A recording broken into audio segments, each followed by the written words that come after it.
Chapter 721.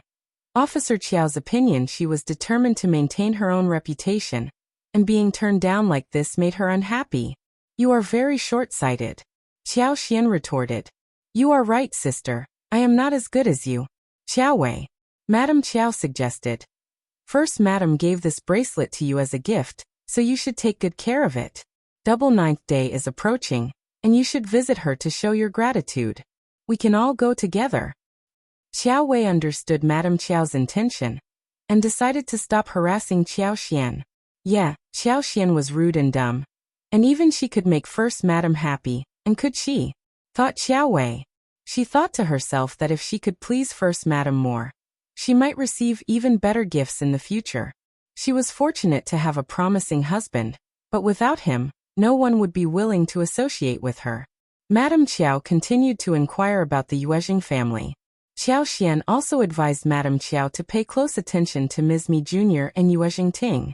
She wondered what would happen if they met. Qiao Xian looked forward to that. Madame Qiao found Qiao Xian's practicality impressive, and started to warm up to her, even becoming kinder. Qiao Xian and Xiao Yunduan were invited to stay for lunch. Officer Qiao ordered some high-quality dishes from a nearby restaurant while they waited for the food to be prepared. He was very hospitable and sincere in welcoming the couple. After lunch, as Qiao Xian and Xiao Yunduan left, Officer Qiao and the rest of the family saw them off happily and praised Xiao Yunduan as the best son-in-law. Madame Qiao felt inwardly annoyed at this. What did Officer Qiao say about the Zhao family? They had just got onto the donkey cart when Qiao Xian asked. Xiao Yunduan stiffened and thought of how his father-in-law treated him so earnestly. He smiled and replied. Officer Qiao was very hospitable, and he even advised us to be careful. He mentioned that the Zhao family has been causing trouble lately, and that he has been wanting to take care of them for a while. Xiao Xian. Good, that saves us a lot of trouble. Yeah, true. They did not care much about how it was done. As long as the Zhao family could be removed, anyway would be fine. The Zhao family had to be removed. Soon there was going to be a lovely show. After they left, Officer Qiao couldn't help but admire Xiao Yunduan's charisma and charm. Despite not being overly enthusiastic in his demeanor, he found Xiao Yunduan to be an impressive and outstanding individual. He felt very satisfied with his son-in-law. Later on, Officer Qiao spoke highly of Madame Qiao for finding such a remarkable son-in-law for their daughter. Madame Qiao agreed reluctantly and changed the topic to the Yuezhing family. What happened in the past did not matter much, but at this moment, she was willing to do whatever it takes to get closer to them, so that they would never have to worry about it again. First, Madame gave Qiao Xian a bracelet worth 10,000 liang, so the Yuezhing family must be very rich and generous as well. Officer Qiao instantly came up with much motivation after hearing that. Knowing that it was all for nothing, they might have been infuriated. However, Qiao Xian wouldn't have brought up the first Madame to Madame Qiao if it hadn't been for her mentioning her first. Chapter 722. Fair and square. First Madame was very curious how on earth the couple were. She could meet Madame Qiao to see what on earth was going on with the family. After all, of the Yuezhing family was too far-reaching for Officer Qiao. Officer Qiao's usual tactics for dealing with wealthy individuals in the county did not apply to the Yuezhing family. During a conversation with the couple, Qiao Wei abruptly interjected. Second sister never socializes and she should have given you her bracelet, Mom. It was selfish of her to refuse. Okay, Wei. Madame Qiao glanced at her daughter and sighed emotionally. I'm fine. That bracelet is exquisite and of a high grade. It could be worth more than 10,000 liang. If we sold it, we could use the money for old master's business, and we would have much more spare money. Officer Qiao nodded in agreement, but he couldn't help feeling greedy. But he decided not to talk about this. Xian has never seen such nice things, so it's understandable that she likes it. We can talk about it later. Madame Qiao also noticed her husband's interest in the bracelet and smiled before saying, You're right, there's no need to rush. Officer Qiao nodded in agreement, as he had more pressing matters to attend to. He couldn't help but harbor a grudge towards the Zhao family for being so miserly. They had only lent them a few thousand liang, and even old Master Zhao had claimed to be out traveling just to avoid meeting with him. while Xiao Yunduan might want to seek revenge and eliminate the entire family for his own gain. Officer Qiao did not share the same perspective. He had no intention of taking such drastic actions. But he would be leaving for the capital next year, so he saw no point in worrying about it. Officer Qiao consulted with the strategist and inquired about strategies to uncover any illegal actions committed by the Zhao family. By doing so, he could have their enemies report them to the office for a fair trial, leaving the Zhao family powerless. Given the many terrible things the Zhao family had done, it would not be hard to expose their wrongdoings. Xiao Yunduan and Qiao Xian speculated that Officer Qiao would use this method to deal with the Zhao family. Shortly after, Officer Qiao made the announcement, and everyone became aware that Xiao Yunduan was the provincial champion. This was an unprecedented occurrence, as there had only been a few recommended men from the county, but never a provincial champion. The whole county got excited. Everyone started to ask around who Xiao Yunduan was. Manager Qin from Mingrentang spoke the loudest. As a good friend of the provincial champion, he talked about how interesting the champion was, bringing attention and reputation to Mingrentang. Meanwhile, Minghua College found itself in an embarrassing situation. The three teachers were feeling uncomfortable. They were just cultivated talents, while Xiao Yunduan was now a provincial champion. They knew they would have to show respect to him whenever they met. The memory of how the college forced him out and failed to set him up kept them embarrassed and anxious, fearing that Xiao Yunduan might seek revenge against them. Chapter 723. Going there, the three teachers complained to each other, but they could not come to a decision. As a result, individuals who possess strong moral values and knowledge began to question whether the three teachers were unsure about their situation. There was even talk of them considering attending a different college in the next county, rather than remaining at their current college. It was widely known that Xiao Yunduan was forced to leave due to the influence of teachers who had been bribed by Zhao Guanghua. However, most people did not pay much attention to it. Nonetheless, this incident raised concerns about the ethical conduct of the three teachers involved. Interestingly, after leaving, Xiao Yunduan went on to become a provincial champion. This essentially implied that the teachers not only had poor ethical standards, but their knowledge was also questionable. Therefore, there was little incentive for the students to remain at the college. The students discussed this matter discreetly, without intentionally concealing anything, which was not entirely hidden from the teachers' knowledge. Before long, the three teachers became aware of these discussions. The teachers were both infuriated and humiliated by the students' discussion, but they were powerless to act on it. They argued amongst themselves discreetly and feigned ignorance. However, deep down, they knew that the future of Minghua College was bleak. The students were not only planning to leave, but they also intended to extend their congratulations to Xiao, the recommended Nian in the village, hoping to receive some valuable guidance from him.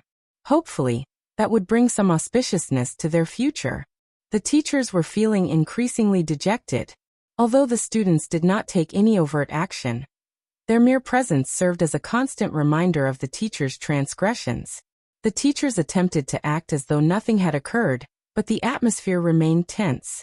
Meanwhile, Xiao Yunduan was not one to hold a grudge, and was pleased to receive the students' congratulations. But what about them? Should they visit him or not? The teachers were hesitant to visit Xiao Yunduan in case they were met with humiliation. But they felt it would be disrespectful not to pay their respects to a former student of Minghua College. Moreover, they hoped to receive Xiao's blessings, and perhaps establish a relationship with him that could prove beneficial in the future. If they could mend the bridge with Xiao, it could potentially lead to valuable connections and opportunities. As for the three teachers, they discussed amongst themselves and came to the conclusion that saving face was not as important as maintaining a good relationship with Xiao Yunduan. They gathered the students and, on behalf of the college, visited Xiao with gifts. The teachers would join the group naturally.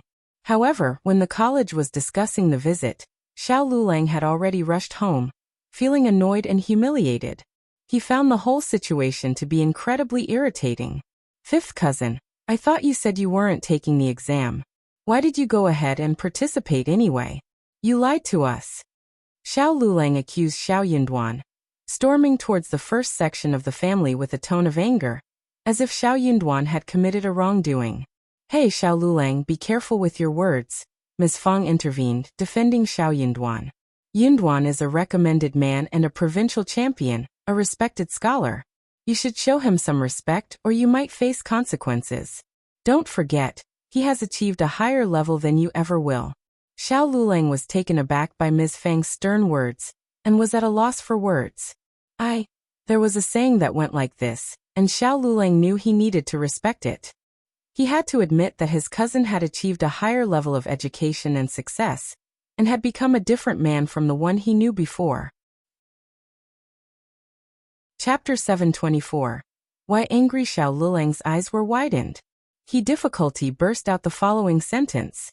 Elder aunt, I asked you if fifth cousin went for the examination, and you told me he did not. You were lying to me as well. Xiao Xian almost burst into laughter hearing Xiao Lulang's interrogation. What on earth was he focusing on?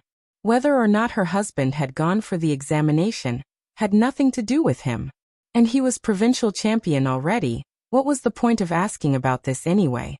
What was he angry about? In what position was he angry for what, anyway?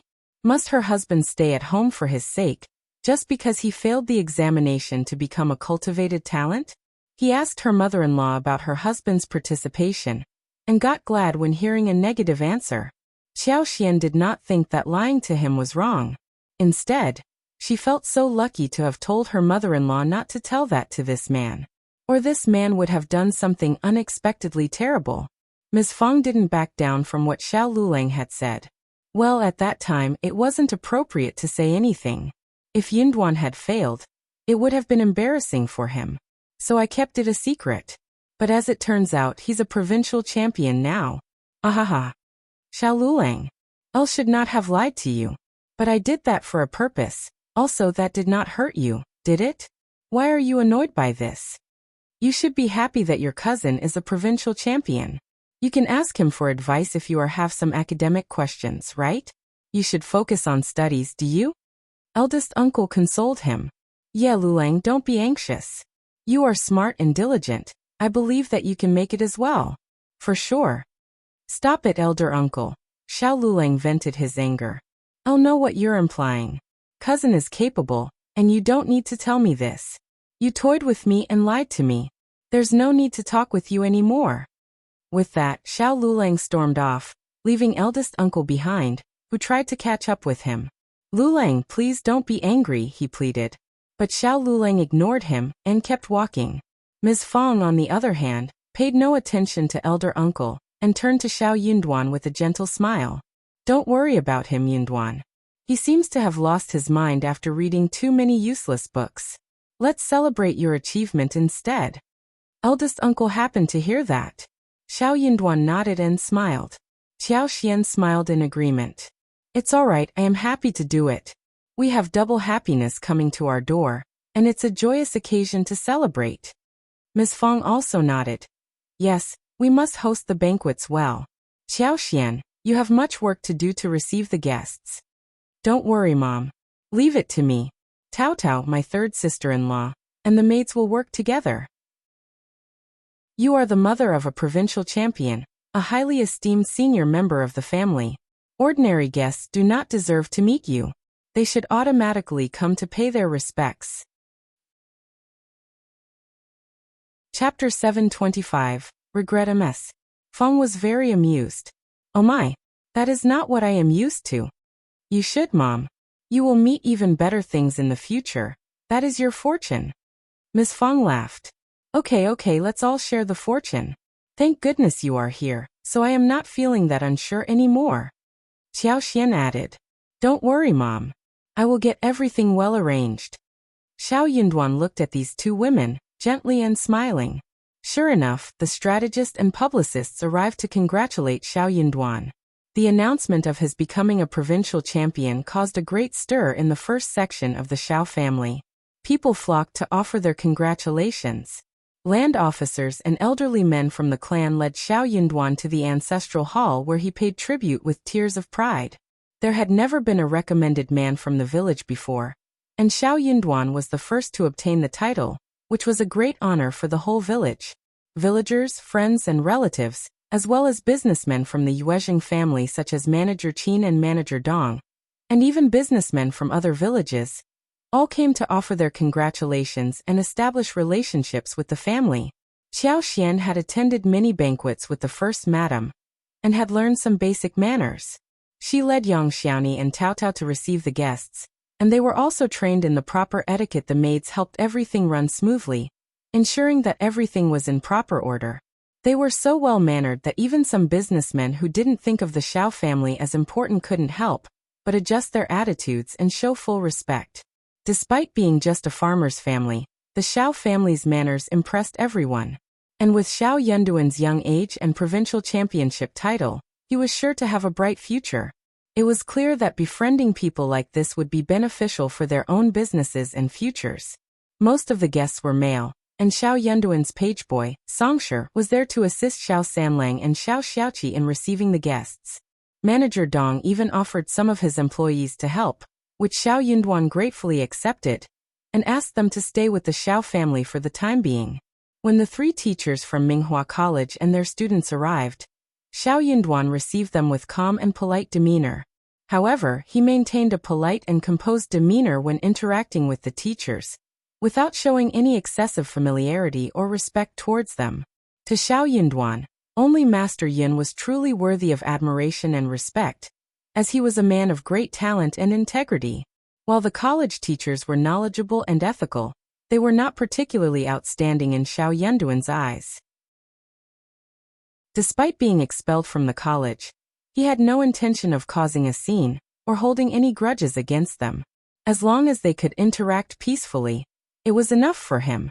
The teachers were reassured to see Xiao Yunduan receiving them with composure, and without any signs of mockery or aggression.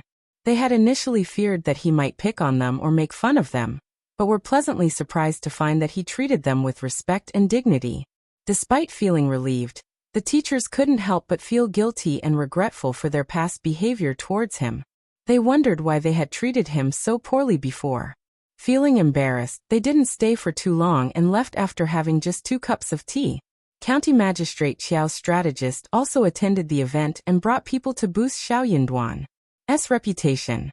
The Xiao family received all of their guests at the door, except for those from 2 particular families.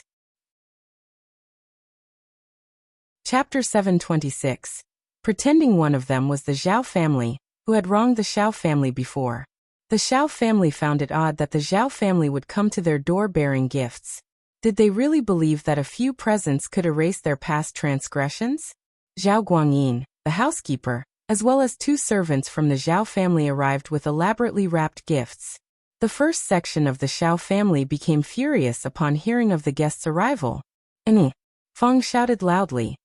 "How dare you come to the door? Get out of my place." Xiao Sanlang punched directly at Zhao Guangjian's face. "You are staining our floor. Get lost now." Zhao Guangyin was totally confused, asking sternly in a mess. "When did we offend you? You are over the top. How can you punch us for no reason?" "So what? We did not punch you at your door because we don't have time. If you dare come to us, we will punch you every time you do." Xiao Yunduan sneered coldly. "Are you putting on a dumb show, young Master Zhao? Well played." Zhao Guangyin was even more confused than angry. He knew that something must have happened. "Oh, really don't have a clue? Then you can ask when you are at home." Xiao Yunduan interrupted him. "Leave now, or we will continue to punch you." Faced with the intimidating demeanor of the Xiao family, Zhao Guangyin left in a hurry without saying a word. On his way back, he couldn't help but ask his housekeeper, "Did second young Master Zhao do something to offend the Xiao family again?" The housekeeper remained silent, trembling with fear from the encounter at the Xiao family's doorstep. Zhao Guangyin couldn't help but wonder if the housekeeper was aware of something that he wasn't.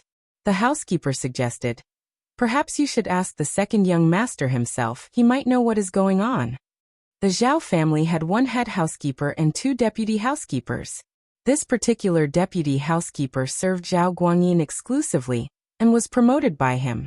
He was treated differently from the other 2 housekeepers, and was somewhat alienated from them. He only focused on carrying out tasks assigned to him by the first young master, and disregarded anything else that happened in the family. So he was not in a position to comment on old master and second young master's behavior. Zhao Guanyin got angry. Spill it now. The housekeeper sighed emotionally and spilled the story, in a staggering way. What happened at the Yang village was a huge thing, and it was solved directly on the spot. Yang Xiaoni was fast, so she did not even run into Zhao Guanghua. Also, Xiao Yunduan was provincial champion, and when he decided to take Yang Xian's side, no one dared to spread the rumor about Yang Xiaoni at all, or things would have gone worse. This kind of thing would always turn ridiculous and fall beyond the truth. When it was spread around, women always became the victim of the topic. Zhao Guanyin really had no idea about this. He was busy with business and fields and hazus. He had no time to care about family affairs. Also, the second young master was very wild and no one dared to spill the secret to anybody else, or tell him about this humiliation. Zhao Guanjian's heart sank, as he said, shivering. How could this have happened? Was he mental? How dare he do this? He already has 3 maids serving him, isn't it enough? He even dared to steal a married woman. Why didn't you tell me about this before? Zhao Guanyin felt so annoyed as his face turned red. He was getting very anxious at the moment. Chapter 727. No talk about second young master. It's no surprise that the first section of the Xiao family looked at him strangely, that Xiao Sanlang punched him, and that recommended man Xiao treated him coldly. How could he have even considered stealing a married woman? Such an act was unforgivable, especially considering that Xiao Yunduan was the provincial champion, and his wife was Officer Qiao's daughter. Officer Qiao might not have paid attention to Ms. Qiao before, but things were different now. Zhao Guanyin felt coldness going through his body, and his heart almost stopped throbbing. He felt desperate. The housekeeper smiled bitterly. With his head lowered, he did not dare defend anyone. He did not dare to say anything about the second young master. In his position, the deputy housekeeper remembered that the first young master had to intervene and tell the second young master to stop. The first young master explained that the second young master was like that, and his orders needed to be followed, or he might seek revenge quickly. That was why he never stepped forward to help when the second young master started to give him a hard time. Young master only consoled him and gave him 5 liang. He accepted the money and thanked the first young master. There was nothing else he could do about it. He was just a deputy housekeeper, and he could not do anything about that. After that incident, the deputy housekeeper made a conscious decision to pretend not to know anything about the second young master's actions. When the first young master asked him about it, he remained tight-lipped. Why should he reveal any secrets? He did not want to become the target of the second young master's anger. Instead, the first young master would allow the second young master to vent his anger before defending him and putting an end to it all. He was uncertain whether the first young master's approach was the right one, but he knew he didn't want to be the target of the second young master's temper. He had already suffered enough and didn't want to shorten his lifespan due to this. However, the situation was complicated. The second young master had caused a lot of trouble, and the Xiao family was not known for forgiving easily. If the matter was not resolved properly and the Xiao family did not forgive them, the Zhao family might run into significant trouble. Zhao Guanyin felt so distressed. But his father was not at home, so he had to ask someone to get his father back and tried to fix it all.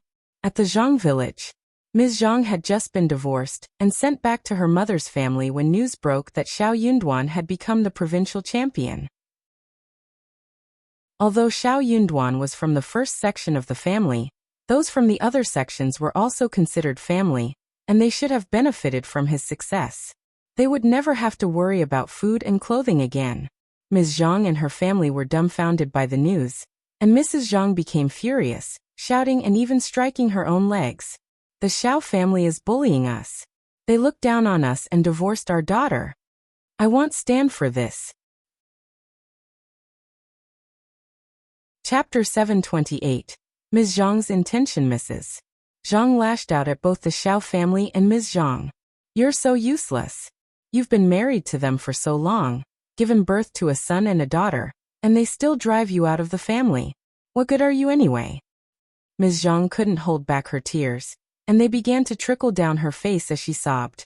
She didn't even dare cry in front of her mother, because she knew she would only be met with more cursing and beatings. Zhang Debao, meanwhile, had forgotten about the punches he had received from the Xiao family and joined in. Yeah, the Xiao family is terrible. They drove the second sister out of the family on purpose. Why must we be bullied?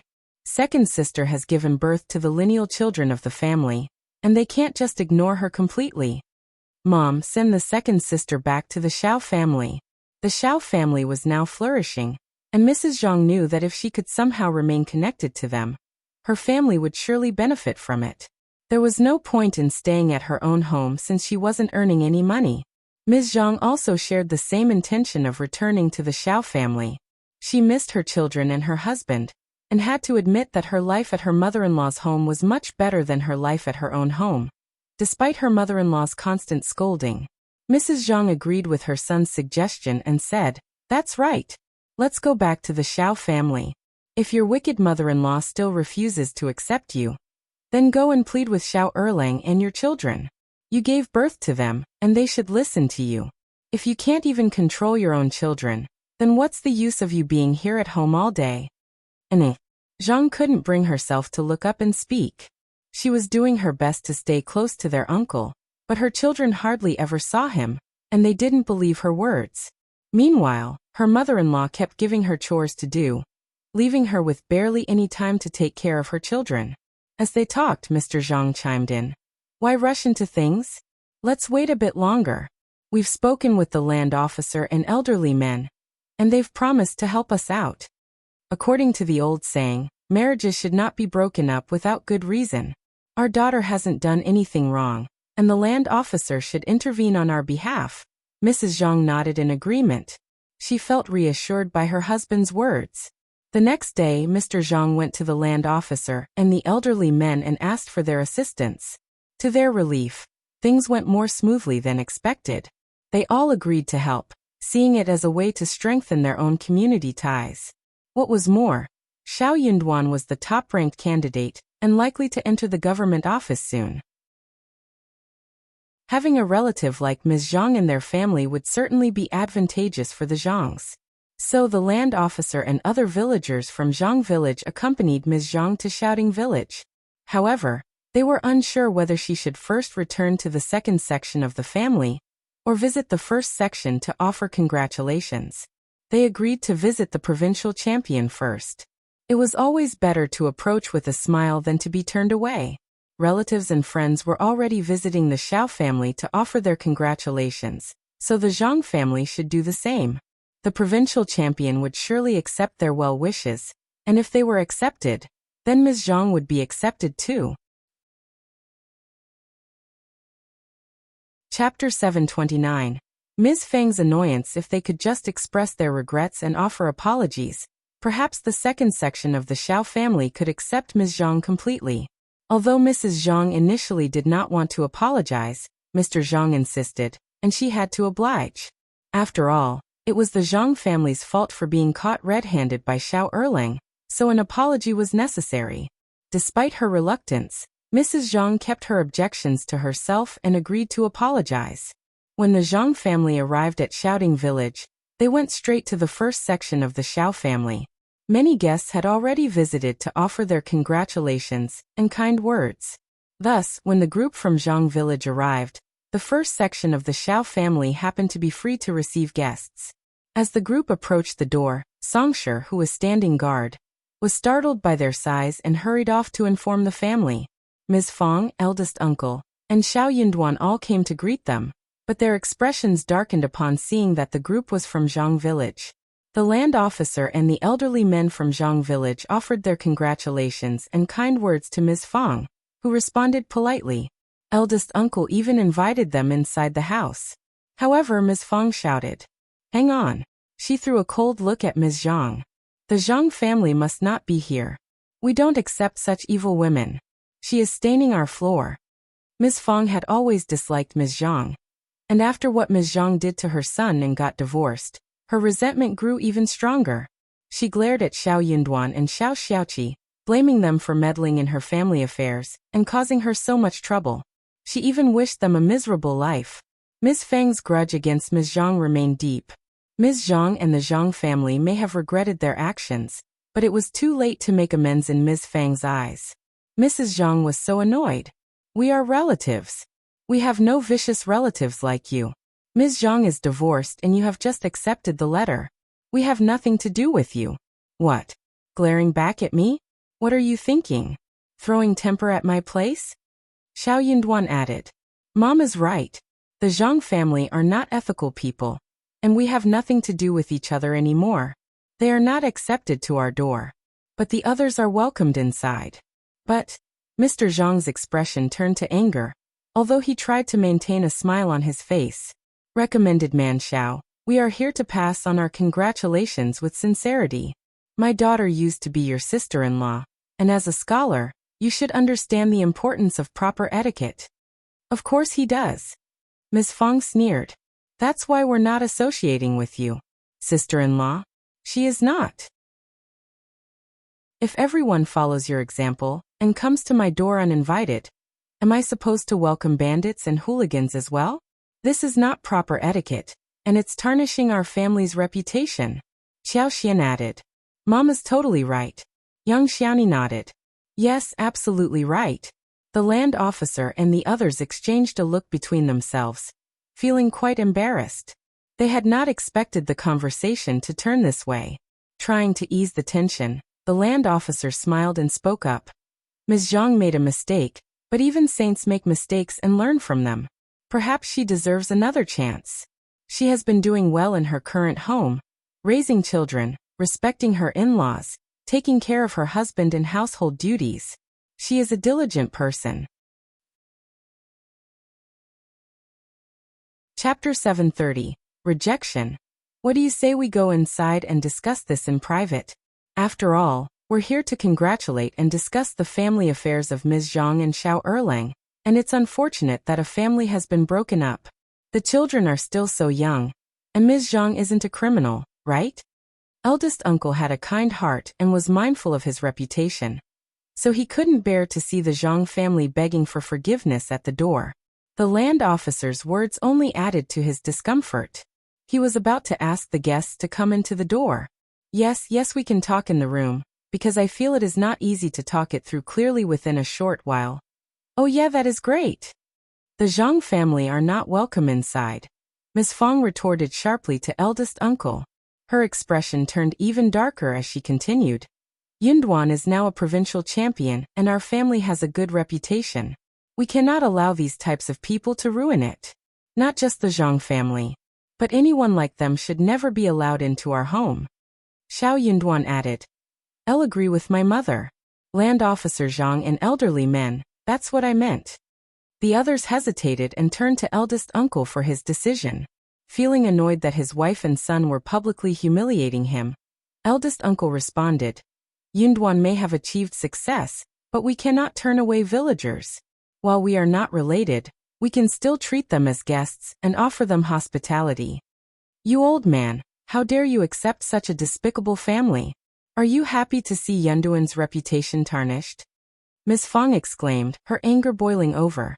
She stomped hard on the floor in frustration. Why do you call us despicable? It is your whole family that is despicable. Your family divorced our daughter, and now your son has become a recommended man. You think you are of a higher class and we are beneath you. Mrs. Zhang continued, her voice rising with each word. If you didn't like us, your family should never have married our daughter. She has given birth to children for the Xiao family and worked for you for so many years. And now you are just driving her away? How can she be summoned and dismissed so easily? Our daughter was a complete woman before she married into this family, and she would never have done such a thing if not for you. She is a sister, and it is her duty to help her brother. What is wrong with that? How could you force her to make that mistake? You made her do it. Mrs. Zhang's voice was raised, her anger palpable. Elle spared no efforts to raise a daughter, and gave her to your family. She was just trying to help her brother. What is wrong with that? She continued. We are not finished with this. We will not be bullied. Everyone present.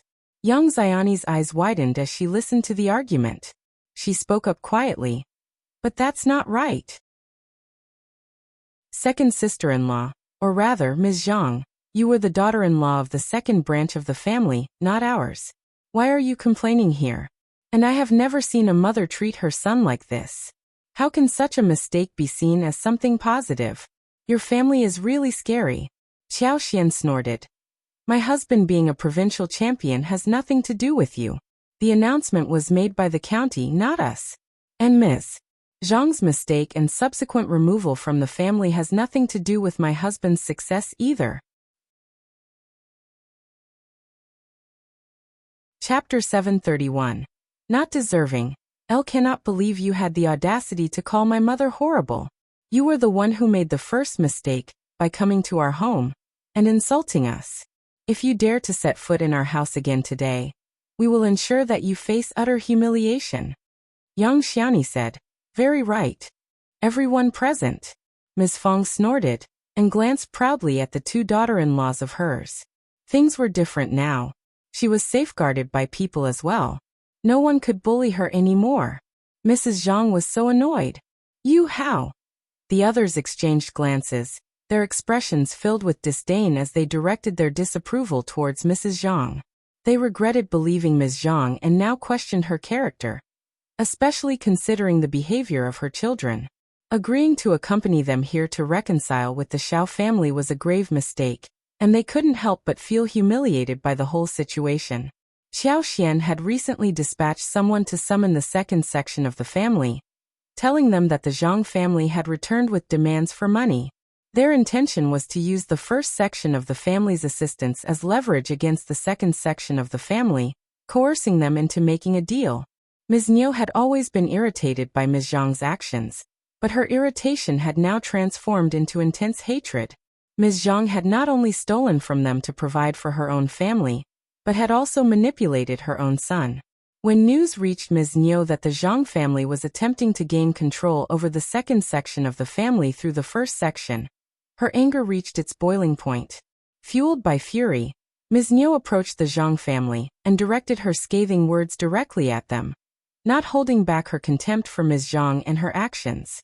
Ms. Niu firmly informed the Zhang family to cease their harassment, emphasizing that they had no chance of marrying someone like Ms. Zhang, regardless of Xiao Erlang's potential future remarriage. Unable to contain her frustration, Mrs. Zhang engaged in a heated argument with Ms. Niu, their confrontation on the verge of turning physical. The land officer, growing exasperated, developed a headache. He could no longer tolerate the situation and bid a forced, polite farewell to Xiao Yunduan, swiftly escorting the Zhang family away. Ms. Niu spat in their direction before storming off, seething with anger. Peace and quiet descended once again, prompting a collective sigh of relief from the first section of the Xiao family. The Zhang family's incessant arguments and disruptive behavior earned them a reputation for being unreasonable, noisy, and bothersome. Eldest uncle strongly disapproved of their conduct and emotionally expressed, Yunduan, you are the provincial champion. You should treat the villagers with kindness and not forget your roots or mistreat them. Upon hearing eldest uncle's words, Ms. Fong couldn't help but express, mistreating them? She found his remarks about her husband unjust. Are we expected to consider an immoral woman like Ms. Zhang as family? The Zhang family is far from virtuous, especially when their children are raised to behave this way. That old woman even cursed at me. Do you think I should just smile and tolerate such behavior? They are not worthy of being considered our fellow villagers. What are you even saying? Ms. Fong retorted vehemently. Dad. Xiao Yunduan interjected, feeling helpless. I am just a provincial champion, not even holding a significant position. It is premature to discuss forgetting one's roots at this stage. Many people harbor jealousy towards me and secretly plot against me. We should never associate ourselves with individuals like that. We should never have any connection with the Zhang family and the Zhao family. You never know what they are plotting. If you find it unbearable, then stay out of the limelight. Don't interfere in anything related to me, Dad. Ms. Fong reassured him. Duan, don't worry. I am here. I will never let anyone like them tarnish your reputation. I won't forgive anyone who tries to harm you. Chapter 732. Officer Xiao Yunduan felt a warmth in his heart and nodded. Mom, thank you. Ms. Fong smiled and replied, "Don't mention it. It's nothing." Eldest uncle felt a sense of isolation, and his heart felt empty. He began to lose interest. He felt unjust. As a father, he didn't intend to harm his son. He only wanted Yunduan to improve so that the whole family could prosper.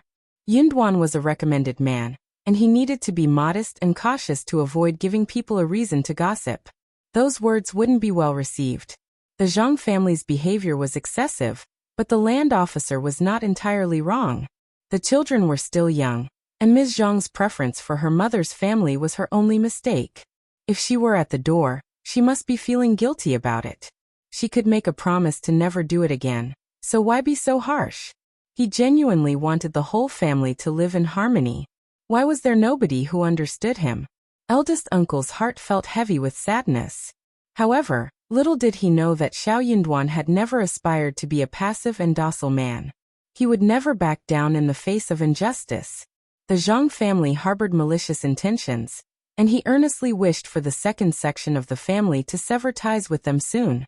As the date for the banquet was finalized, the entire Xiao family became immersed in preparations. They were making arrangements for hosting 50 tables at the banquet. They planned to invite the affluent businessmen who had come to extend their congratulations, the professors and students from the college, as well as relatives, friends, including Manager Qin and fellow villagers. Initially, they had prepared 50 tables, but realizing it might not be sufficient, they decided to add 10 more. With the banquet just 4 days away, Xiao Yunduan took charge of writing the invitations, while Manager Dong and Qi were assigned the task of delivering them. Xiao Yunduan personally informed the county magistrate about the upcoming banquet, but made the decision not to send him an invitation. He explained that the event was expected to have a large number of attendees, and the presence of the county magistrate might create a formal and restrained atmosphere, preventing guests from celebrating freely. However, Xiao Yunduan assured the county magistrate that if he returned to the county with Officer Qiao later, they would be treated separately and accorded the appropriate hospitality. Officer Qiao was pleased to hear Xiao Yunduan's considerate decision, and commended him for his thoughtfulness. Initially, Officer Qiao had been reluctant to visit the countryside as it was not a place he particularly enjoyed. He had been concerned that his absence might disappoint Xiao Yunduan, but now he was contemplating what he should do in response to the situation. Xiao Yunduan took the initiative to propose the idea of not inviting the county magistrate to the banquet, which showed his thoughtfulness as a son-in-law. However, the underlying truth was that Xiao Yunduan had never intended for the county magistrate to visit his home. With the date for the banquet confirmed and invitations distributed, the preparations were set in motion. Villagers came forward to lend their assistance, and the banquet chefs were present to oversee the cooking. Since the dishes couldn't be preserved for an extended period, fresh ingredients had to be purchased on the same day to ensure the highest quality for the meal. The banquet required a total of 8 bowls to accommodate all the guests. To ensure freshness, 2 large and plump pigs were purchased and slaughtered during the night. Alongside the pigs, 60 chickens and 60 ducks were also prepared. Fresh mushrooms and vegetables from the garden were added to the menu, along with additional ingredients sourced from the villagers. With the preparations completed, they anxiously awaited the arrival of the scheduled date. However, the Zhao family unexpectedly appeared once again. Madame Zhao and her elder daughter-in-law, Ms. Quan, claimed to be visiting to extend their congratulations. While Madame Zhao wore a smile, her condescending manner and choice of words made everyone uncomfortable. Chapter 733, Unknown MS. Su was still recovering in bed. Ms. Fong decided not to allow Yang Xiaoni to come to the door, since she was related to this incident. Taking charge of the situation, Ms. Fong herself greeted Madame Zhao and firmly declined her entry. She couldn't help but feel a sense of frustration with the Zhao family's audacity. Did they truly believe that a few women could sway her decision? Absolutely not. Their attempts to win her over with elaborate gift boxes went unnoticed by Ms. Fong. She didn't even spare a glance at them, let alone consider accepting their offerings. The Zhao family seemed to hold the mistaken belief that Ms. Fong and her family were ignorant and unaware of the world around them. However, Ms. Fong couldn't help but find their assumptions amusing. Young Master Yuezheng and young Master Xia had presented far more impressive gifts, having experienced and witnessed countless remarkable things. The Zhao family likely couldn't even compare to some of the items they possessed. With their arrogant expressions and presumptuous demeanor, these two women had nothing of interest to offer in a conversation. Ms. Fong had no desire to engage with them on any level. Attempting to maintain a sense of composure, young Madame Quan intervened and urged Ms. Fong to reconsider. She emphasized the importance of not becoming enemies, and suggested a discussion to resolve their differences. Madame Fong, let's have a seat and talk about this. We are here to convey blessings after all. Just let us know what you need. Qiao Xian interjected firmly. There's nothing to discuss at this moment. We are not on the same level. Please leave. Mrs. Xiao, we genuinely mean well. Would you be willing to negotiate if this situation happened to your own family? Young Madame Quan found herself at a loss for words.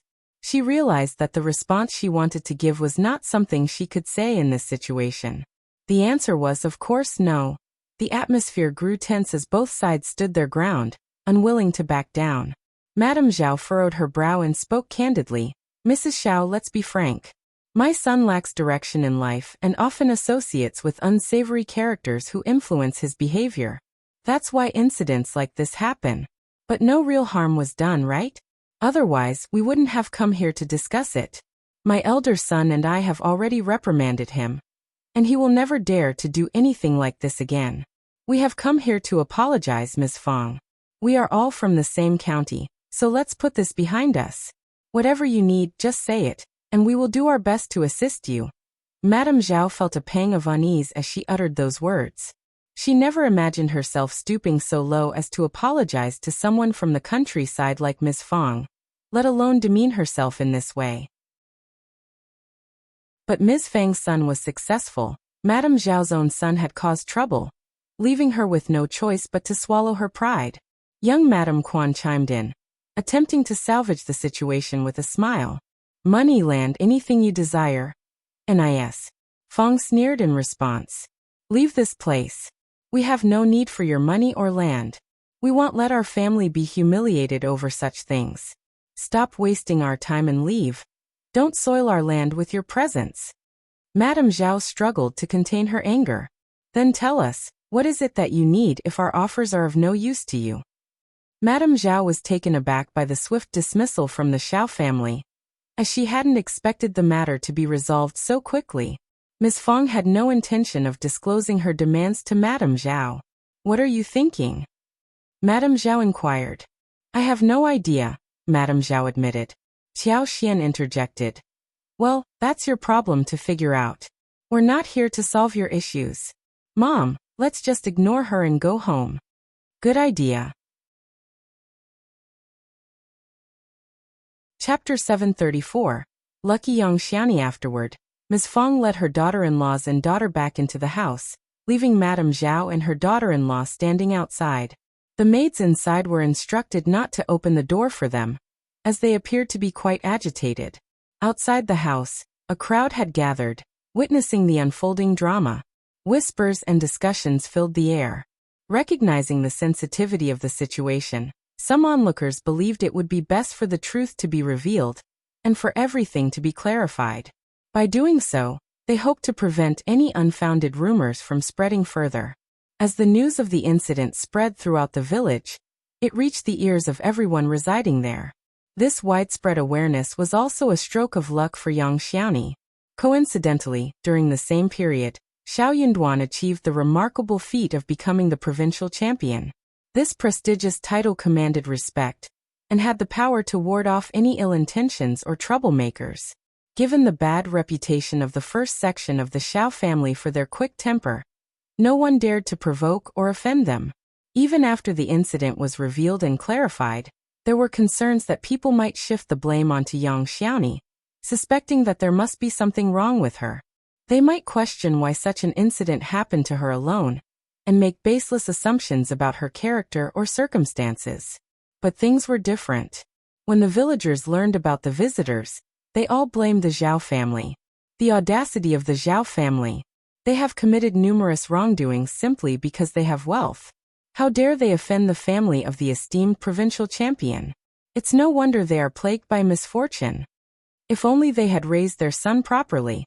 They have brought this upon themselves and deserve no good fortune in their lives. Absolutely. A family like theirs deserves to learn a lesson.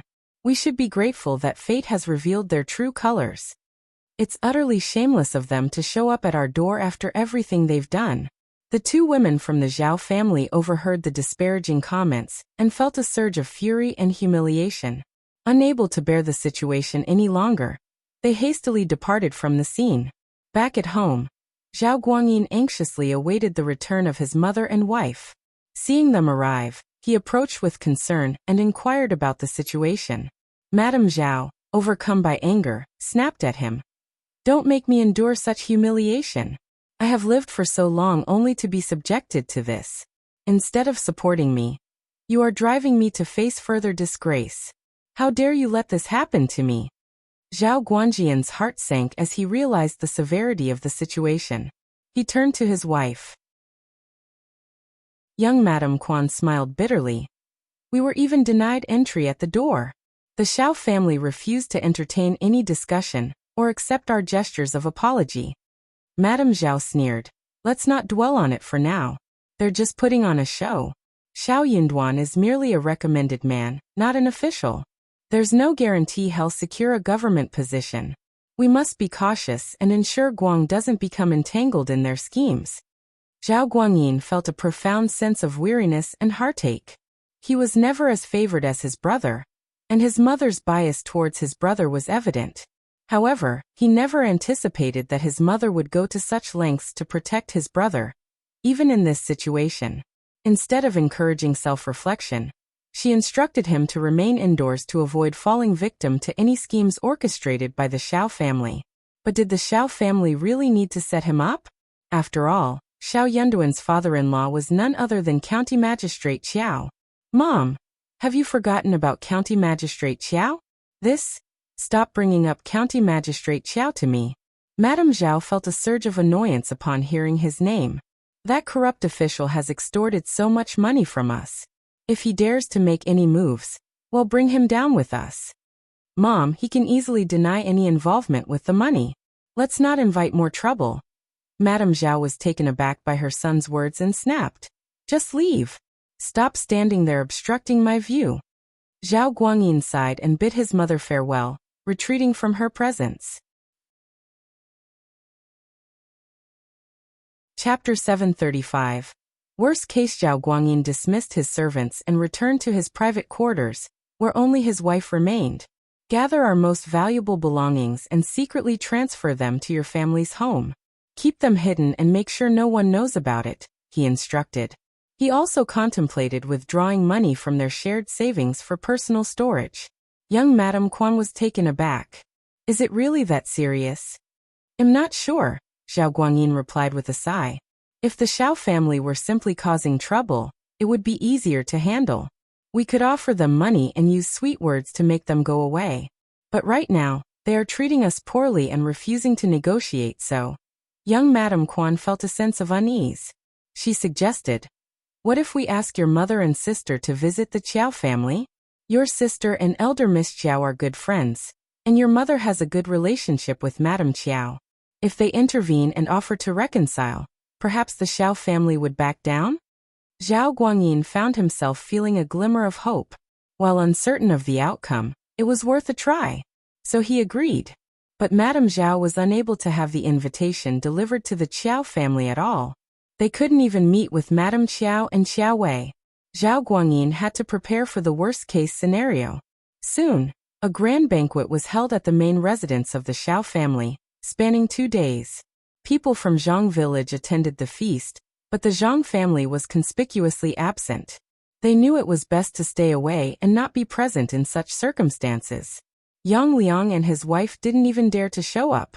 However, some people from Yang village attended the banquet.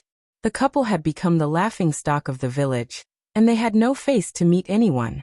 After the banquet, the Xiao family returned to a state of calm. Xiao Yunduan began preparing for the upcoming spring examination next year.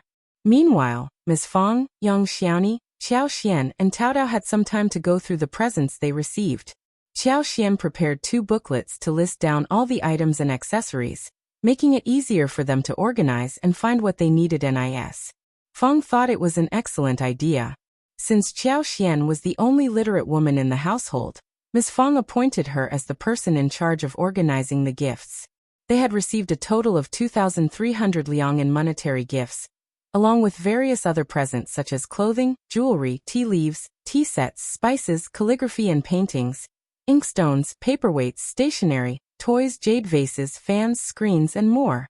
Ms. Fang was overjoyed, but she wanted Xiao Xian to select some items to share among the family, so that everyone could feel uplifted. The remaining items would be stored in the storage room. Xiao Xian distributed 6 pieces of clothing to the girls, along with 3 or 4 pieces of jewelry and several decorative items for each of their rooms. Xiao Sanlang, Xiao Xiaoqi, and Xiao Junyan received writing tools as their gifts. What do you think, Mom? We can definitely store these items and save them for special occasions.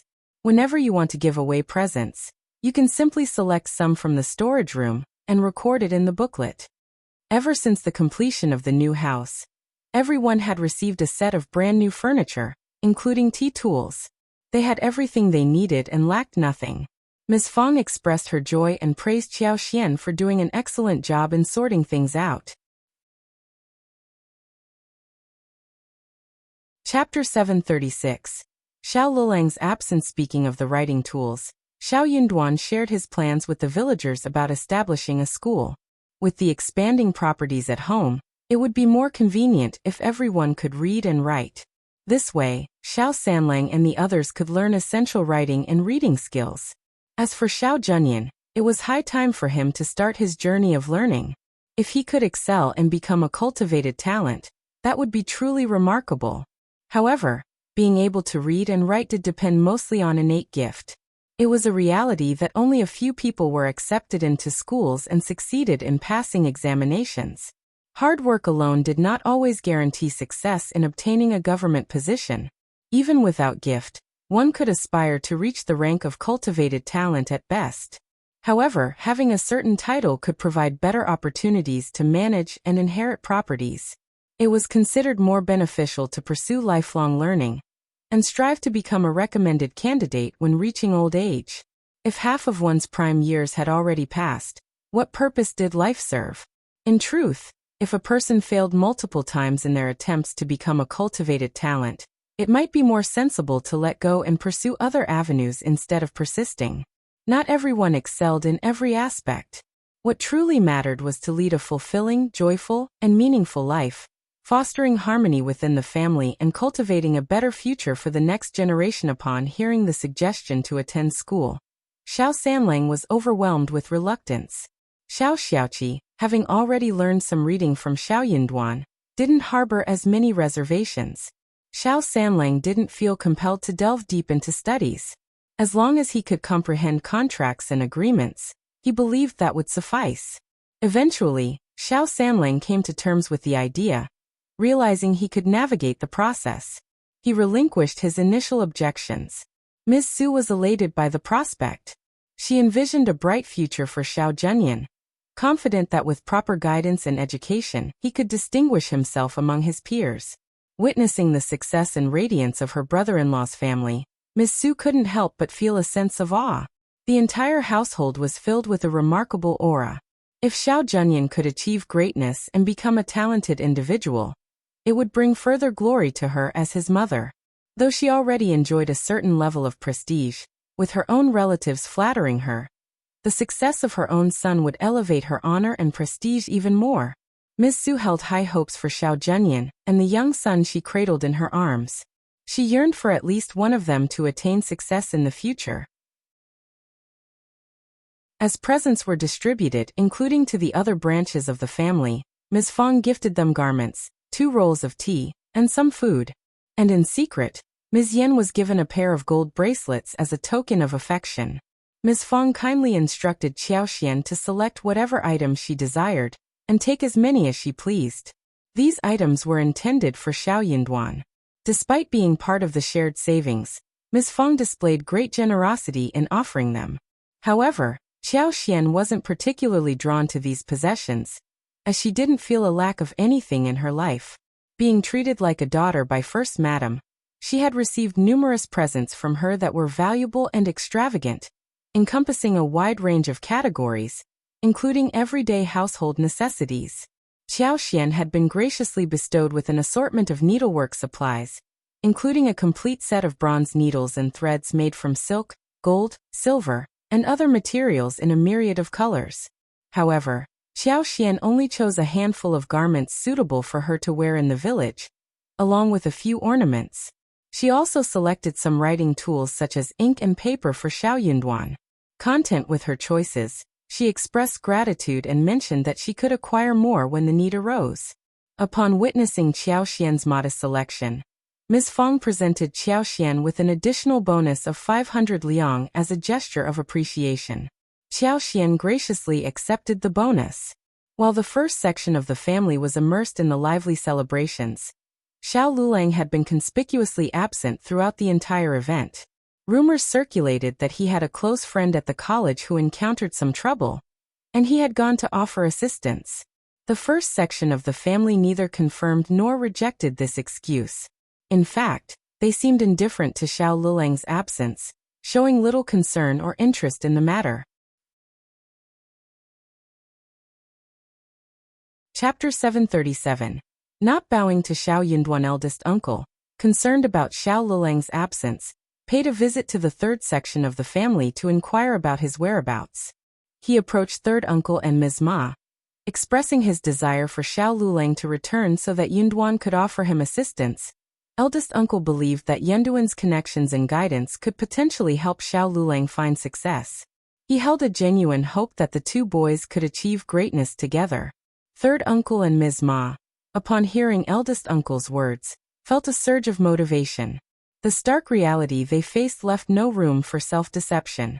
They understood the importance of taking action and confronting the challenges ahead. Reluctantly, third uncle and Ms. Ma acknowledged that Xiao Lulang could benefit from Xiao Yunduan's assistance in his journey forward. They had privately conveyed this notion to Xiao Lulang, but he adamantly refused to accept it. He was unwilling to confront the truth. Xiao Lulang held on to the belief that Xiao Yunduan would never genuinely help him.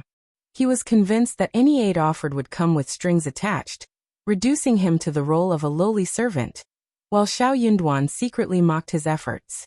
In his mind, he had resigned himself to the fact that he would never receive genuine support, not even in his wildest dreams.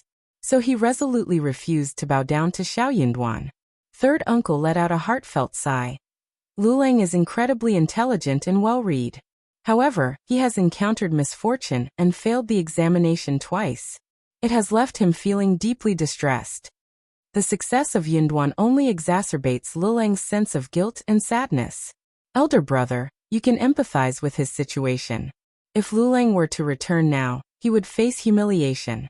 Unless Yunduan personally goes to retrieve him and aids in building his reputation. Eldest uncle sighed in understanding. He had a conversation with Xiao Yunduan about this matter. Lulang has faced numerous failures in the examinations, and as his cousin, you should understand him and accommodate his temperament. Help him to the best of your ability so that when he achieves success in the future, both of you can support each other. Wouldn't that be a marvelous thing? He may appear annoyed, but deep down he desires to be closer to you.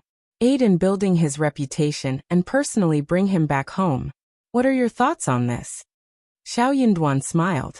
Dad, if it were cousin who had succeeded in the examination today, do you think he and his parents would take care of me, understand me, or come to our door to flaunt their success? Do you still remember that when I was falsely accused by the college, he laughed so gleefully, and his parents even advised you to stop my studies because they believed I would never achieve success academically. They even suggested I work in the fields instead. But now that I have become the provincial champion, I have never humiliated or mocked him. So why does he feel so humiliated? Why should I go and coddle him, flatter him? It all seems rather peculiar. Eldest uncle felt a sense of humiliation. How can you say that? You are the provincial champion, and you can show inclusivity. but I am not going to lower myself for him. He is not deserving of it. Dad, just let go of everything and enjoy your happiness. Eldest uncle stood there in silence, unable to utter a word as he watched his son walk away. He sighed deeply, feeling a profound sense of hurt. Why was there no one who understood him? He meant no harm. All he wanted was for everyone to do well. Yunduan was experiencing success now, and he had a good chance of advancing further in the spring examination. He even had a supportive father-in-law who could assist him on his journey. A bright future awaited him. He had everything he needed. But why couldn't he show inclusivity and encourage Lulang to strive harder? Why get caught up in trivial matters? Chapter 738. Shocked he wasn't losing anything by being inclusive and supportive.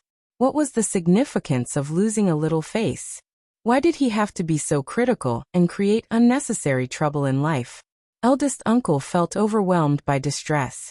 Once the affairs at home were settled, Xiao Yunduan and Xiao Xian paid another visit to the Qiao family. County Magistrate Qiao received them warmly, particularly Xiao Yunduan, whom he tried to cultivate a closer relationship with. Madame Qiao and her daughter were clearly displeased, but they had no choice but to put on smiles and pretend to like Xiao Xian's presence. Observing their forced smiles, along with the expressions of discomfort from Qiao Ko and her mother, Xiao Xian couldn't help but feel an immense sense of satisfaction. How wonderful it was that her husband had succeeded. Wasn't it about time for them to accept it? What if her husband continued to excel, and eventually became an officer in the governmental office? How would these people react then? Xiao Xian no longer felt the need to remain low profile in front of them. She was determined to confidently challenge and confront them head-on. Although it was not yet the right time to reveal everything, Xiao Xian decided to make a bold move and leave a lasting impression on Madame Qiao and her daughter. Xiao Xian dressed elegantly on that day, wearing a rose-red embroidered chrysanthemum damask double-breasted skirt and an apricot yellow pleated skirt with silver thread embroidery. She adorned her hair with golden and emerald jade hairpins inlaid with pink tourmalines, which complemented her stunning beauty. With a light application of makeup powder and a gentle sweep of her crescent eyebrows, she radiated a natural and effortless charm. Her attire was not ostentatious, but rather tasteful and refined. Yet, as Madame Qiao and the others laid eyes on Xiao Xian, a sense of shock and discomfort filled their hearts. They had never seen her radiate such brightness before, and it made them uneasy. Xiao Xian's presence commanded attention, particularly her captivating eyes that shimmered with a mysterious allure. She seemed ethereal and otherworldly, drawing the gaze of many. Madame Qiao and the others were taken aback, utterly astonished. This was not the timid and reserved girl they were accustomed to. Xiao Xian had transformed into someone they could no longer ignore or underestimate. Officer Qiao was both surprised and pleased by his daughter's transformation. He had worried that Xiao Xian's presence might make Xiao Yunduan feel disdainful. However, it appeared that his concerns were unfounded. In truth, Xiao Yunduan had never harbored any disdain towards Xiao Xian. When he saw how beautifully she was dressed, it took his breath away, and his heart raced with excitement. As Madame Qiao received Xiao Xian, her demeanor was no longer that of a timid individual. She conversed with a genuine smile, exuding newfound confidence. Xiao Xian remained confident and composed, her demeanor carrying a sense of quiet strength. As she lifted her wrist, the sight of a pair of exquisite white jade bracelets caught everyone's attention. The bracelets were new, radiant, and undoubtedly expensive. Xiao Wei, who had never seen such beautiful jade bracelets before, couldn't help but sneer involuntarily. "Sister, now that you're flourishing and transformed, it seems you've found support from a prominent figure," Xiao Wei remarked sarcastically. Xiao Xian maintained her smile. "I am not seeking. It is just that my husband is successful and I am attached." The remark only served to further irritate the women. They believed that a woman's aspiration should be to marry a successful man and enjoy a better and more affluent life together. Madame Qiao composed herself and responded with a forced smile. "One understand your perspective, but it is important for married women to show proper respect and deference to their husbands. Your casual remarks may not convey the appropriate level of respect for your husband." Qiao Xian smiled back. My husband doesn't mind. He likes me being like this. Chapter 739. Not way to do Madame Qiao. So I got tricked. Villain. Seeing that her own daughter was on the verge of exploding again, Madame Qiao found an excuse to separate Qiao Wei and concubine Du from the situation. Qiao Wei resisted leaving, but Auntie Ling intervened and guided her away. Now only Madame Qiao, along with two trusted maids, Yuzan and Rui, remained in the room with Qiao Xian and Li Qiu. Madame Qiao's demeanor suddenly turned menacing, attempting to intimidate Qiao Xian. The original host, who had grown accustomed to being bullied, would have been frightened in this situation. But Qiao Xian stood her ground, unafraid of Madame Qiao's bluff. She was totally out of control now. No one else is here, so I won't waste time on useless chatter. Xiao Yunduan was just get lucky to become provincial champion. My husband's success is not mere luck. He is talented, and earning the title of provincial champion is a testament to his abilities. Qiao Xian's pride in her husband was evident, and she was determined to set the record straight. She refused to let Madame Qiao humiliate her husband any further. Interrupted by Qiao Xian's assertiveness, Madame Qiao's previously raised imposing attitude faltered. Madame Qiao gave Qiao Xian a displeased look, but chose not to engage in a direct argument.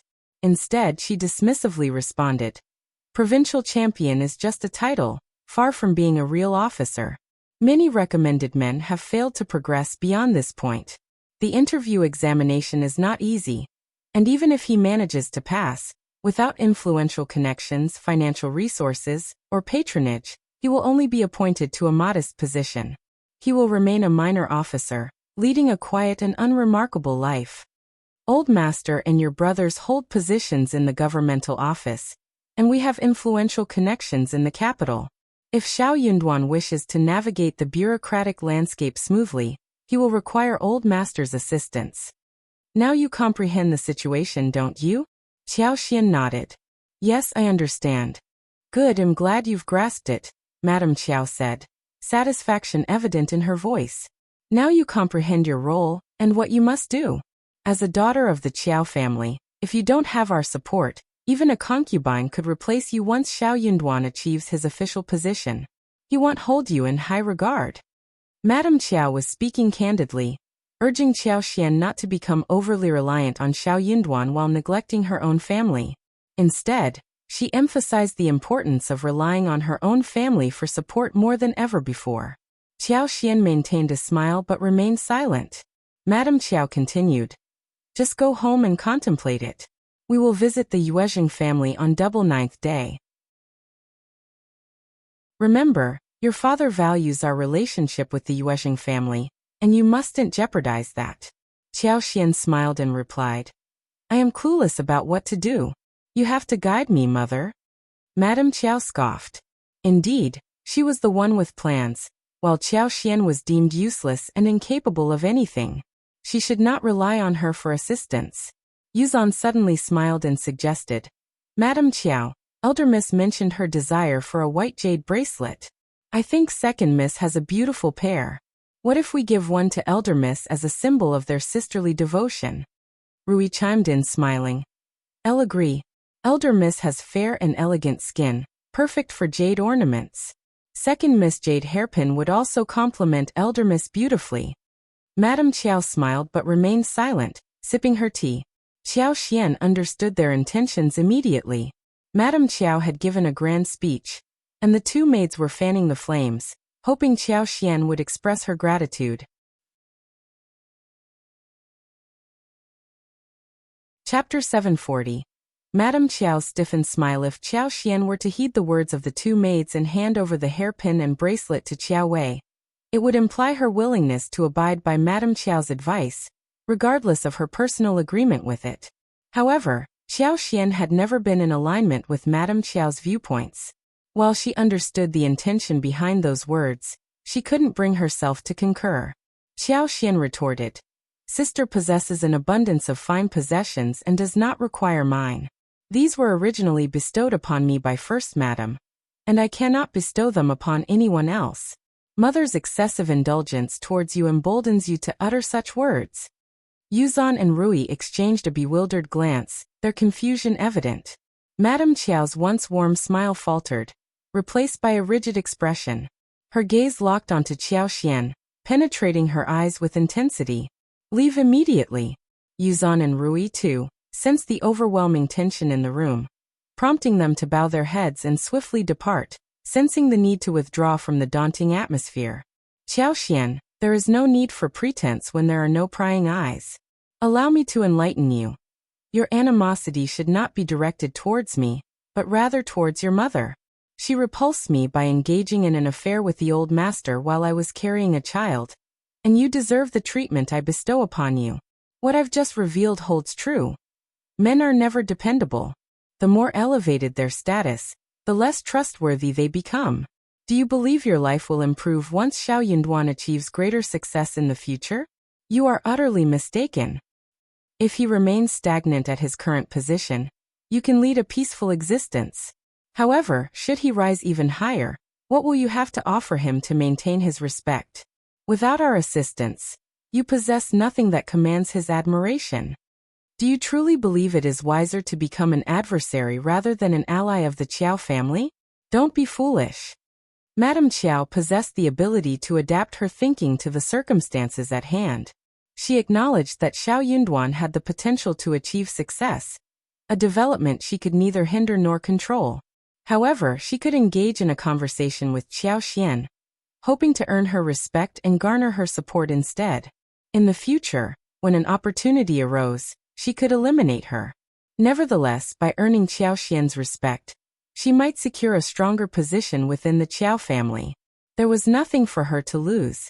I'll respectfully disagree with you. Why should the children bear the blame? None of us chose to be born into this situation. How can you justify that what one received from you is what I deserve? Qiao Xian was unaware of the conflict between her mother and the concubines. She had not witnessed the events and therefore could not offer any insight. Qiao Xian had no recollection of her deceased mother, and was at a loss for words regarding her. Moreover, the original host was not an enemy of Madame Qiao. If Madame Qiao disliked her, she could simply remove her from sight. There was no need for her to resort to more drastic measures such as causing her harm, or even death. Qiao Xian found herself compelled to defend her own innocence. I am uncertain whether I can retain his affections. Equally unknown is whether your assistance would be of any use to me. Let us observe what unfolds. You, Madame Qiao sneered. You do have your own plans. Don't wager everything. I'll believe I want. Qiao Xian smiled. If my husband's achievements do not surpass this level, you will naturally disregard me. However, if my husband attains significant success, you will undoubtedly seek me out, won't you? Although she had no need for their involvement whatsoever, Madame Qiao was consumed with anger, nearly on the verge of fainting. She glared fiercely at Qiao Xian and nodded, her voice laden with resentment. I have underestimated you all these years. You have been deceiving me. Realizing that she had underestimated the daughter of this concubine, Madame Qiao felt a sense of being manipulated and toyed with. She found it difficult to catch her breath, her chest heaving. Qiao Xian, however, calmly responded. On the contrary, you have overestimated me. After all, you orchestrated this situation, didn't you? Bah. Chapter 741. Reminder. Elle would be truly intrigued to witness how far Xiao Yunduan could progress without the support of the old master. Qiao Xian was taken aback. Why wouldn't my father support him? Aren't they engaged in a cheerful conversation at this very moment? Madame Qiao. Qiao Xian realized that she had merely been provoking her. She had no intention of cooperating or showing respect. Do you truly believe that the old master would place his trust in him? Perhaps you should try changing your own allegiances, and see if father will indeed bestow his trust upon you? Madame Qiao seethed with anger, feeling as though she was on the verge of exploding. She repeatedly reminded herself that she had grossly underestimated the girl standing before her. She had never anticipated that when Qiao Xian achieved even a minor accomplishment, she wouldn't share it with her. And at this point, Madame Qiao found herself without any means to counter her actions. While she held the title of Madame in the family, It was the old master who held the true authority. Madame Qiao couldn't go against his intentions. She could resort to lies and manipulation in their relationship, but her schemes would only succeed if Xiao Yunduan failed in the spring examination. Yet, observing the old master's unwavering motivation, she dared not utter a word.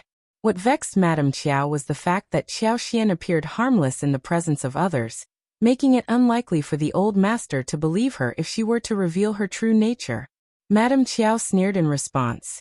What use is there in being so joyful in this moment? Life is long. We shall see what unfolds in due time. Xiao Xian smiled and replied. Then I kindly ask you to wait. That is precisely what I have been telling you all along. Madame Qiao shook angrily.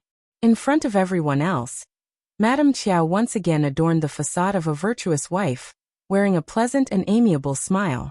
Xiao Xian appeared composed and offered a fleeting smile, refraining from uttering anything negative about Madame Qiao, and instead feigning friendliness towards her.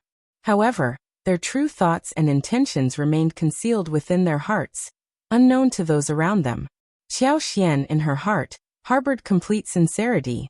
She owed no one and had no need to rely on anyone for assistance. Following the conclusion of the banquet, Xiao Yunduan and Xiao Xian bid their farewells, waving to them before departing. On their way home, Xiao Yunduan revealed to Xiao Xian that County Magistrate Xiao had gathered substantial evidence of the Zhao family's misdeeds, and had successfully linked the victims together. It wouldn't be long before they took action against the Zhao family. Their intention was to completely dismantle the Zhao family, leaving no trace behind. Given the Zhao family's extensive wealth and properties, Officer Qiao even instructed Xiao Yunduan to acquire any necessary assets from them when the time came. Xiao Yunduan and Xiao Xian saw no cruelty in their plan to dismantle the Zhao family. They believed that the Zhao family deserved every consequence that awaited them. Due to their stroke of good fortune and the support of young Master Yuezheng, as well as Xiao Yunduan's title as provincial champion, the Zhao family had reluctantly let them go unscathed. A few days later, Yuezheng Xiao sent Chu Shan and others to their home to retrieve watermelons, lipsticks, mushrooms, and the limited edition lipsticks from the third season. Li Xia, who had been away, returned home as well. They had a limited quantity of snow fungus at the moment, but they anticipated a bountiful harvest in 2 months' time, so there was no need for immediate delivery. They had amassed an abundance of mushrooms, totaling more than 150 kilograms, and 1,300 lipsticks. Following this delivery, Xiao Xian found herself with more than 186,000 liang in her possession, bringing her closer to the impressive milestone of reaching 200,000 liang. In Yuezheng Xiao's letter, it was mentioned that 2 out of the 7 dessert stores had been opened. The jelly desserts, featuring a delightful combination of fruits, nuts, crumbs, milk, or brown sugar water, were incredibly popular among customers. The refreshing texture of the jelly delighted everyone. In addition to the jelly, other desserts like mango paste, mung bean paste, red bean paste, almond walnut paste, and bean brain also experienced great success. They sold out daily, with a constant stream of guests visiting the stores.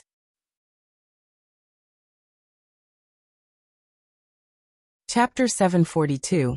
Surprised and happy, Xiao Xian was overjoyed by the prospects. In just over a month, the cassavas would be ready, allowing them to expand the variety of balls and bubble teas in the dessert stores, effectively doubling their offerings once again. The creeping figs would also be ripe by then. They had a plentiful supply from the wild, and an additional 200 mu at Zhang village. Thanks to her extraordinary abilities, the plants were thriving and spreading in all directions. After the harvest, they would have more than enough to sustain all 7 dessert stores for an entire year. However, Xiao Xian acknowledged that the popularity of jelly would primarily be during the hot summer months.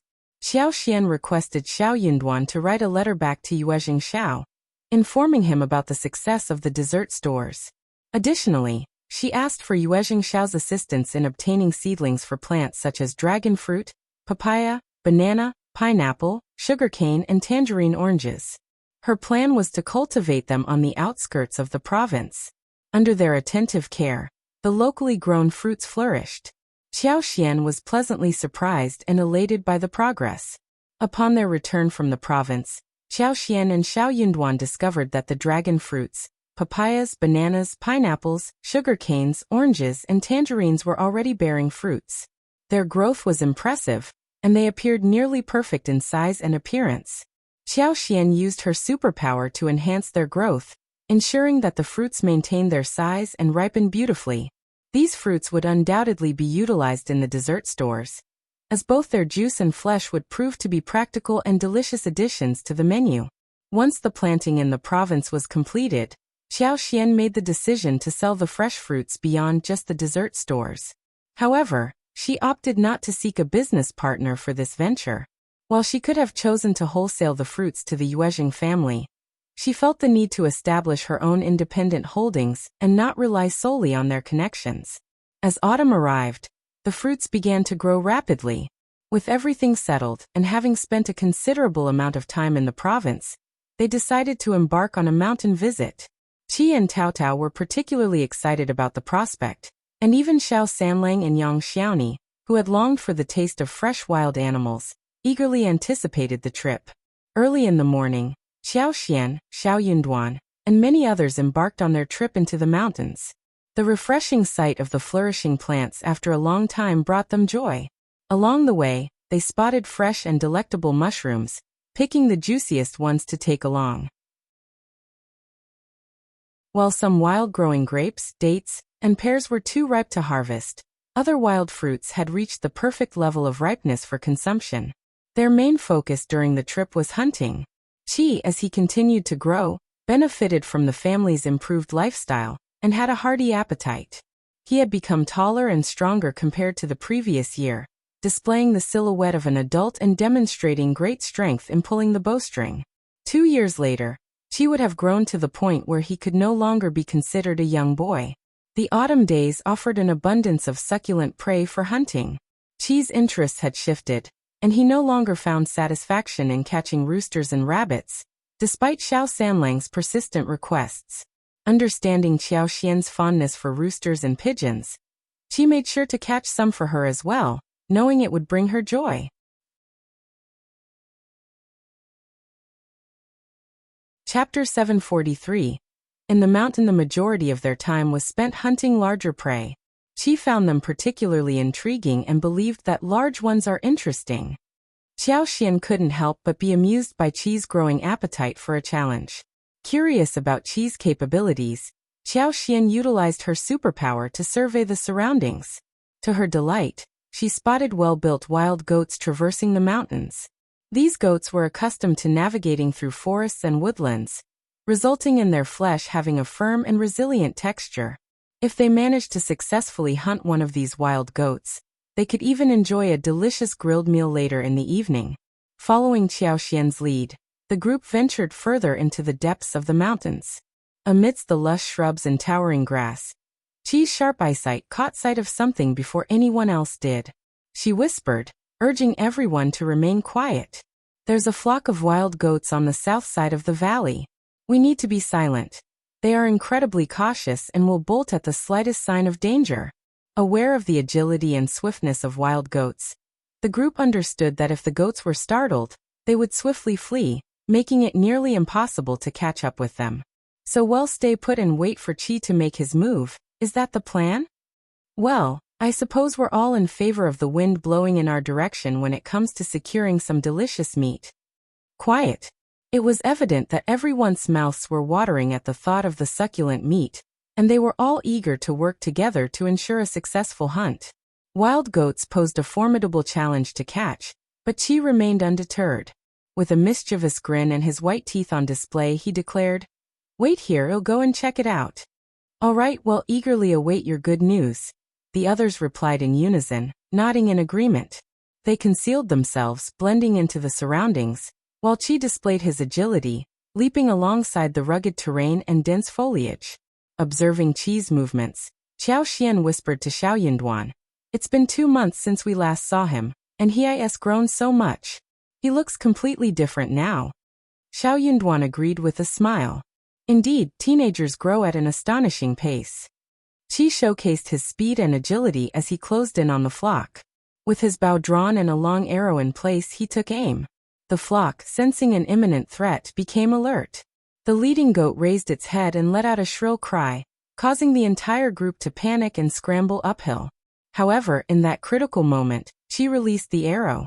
It soared through the air like a bolt of lightning, swiftly closing the distance between itself and its target. Soon, a wild goat fell to the ground, struck by Chi's arrow. The group erupted in cheers and applause. In swift succession, another arrow was released, bringing down yet another goat. Xiao Sanlang and Tao Tao, filled with excitement, rushed forward to join in the celebration. Chi swiftly prepared more arrows, taking aim at the remaining goats. 2 more shots were fired, finding their mark and causing 2 additional goats to meet their end. Brilliant shot, Chi. Your aim was impeccable. We've got 2 goats. Well done, Chi, well done. Amazing. I couldn't even keep track of how many arrows you shot. Chi, your archery skills are truly remarkable. Xiao Xiaoqi blushed slightly at the compliments, shifting the focus by asking Xiao Xian a question. 5th sister-in-law, what should we do with these 2 large goats? This piqued everyone's interest. 5th sister-in-law, how about we have grilled mutton? I've been craving it for so long. Count me in. Although one wouldn't mind having braised goat's feet too. With their mouths watering at the thought of the delicious meal, they began discussing different ways to prepare and enjoy the wild goats. Yuezheng Xiao had previously gifted Xiao Yunduan and Xiao Xian a generous supply of cumin powder brought from the northwest by Yuezheng Hong. This special spice would add a unique flavor to the grilled mutton, making it an instant family favorite.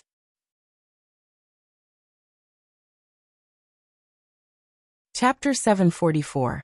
No trouble. Xiao Xian nodded eagerly, fully in agreement. She too was salivating at the thought of the grilled mutton, and had no objections to their plan. With their decision made, they wasted no time and quickly packed up the goats before heading back home. Despite the size of the wild goats, weighing approximately 75 kilograms, their team was strong and capable, making it easy for them to carry the animals. Qi confidently claimed that the larger wild goat weighed around 45 kilograms, and proceeded to effortlessly carry it on his own. This left the others in awe and shock at his strength and ability. Xiao Sanlang quickly interjected. Put it down, you can't handle it alone. Let the 5th brother help you carry the weight. Qi swiftly took a step back, evading Xiao Sanlang's attempt to assist him. He smiled confidently, showing no signs of embarrassment. No need, 3rd brother. One can manage on my own. I'll ask for help if I need it, but for now you don't have to worry.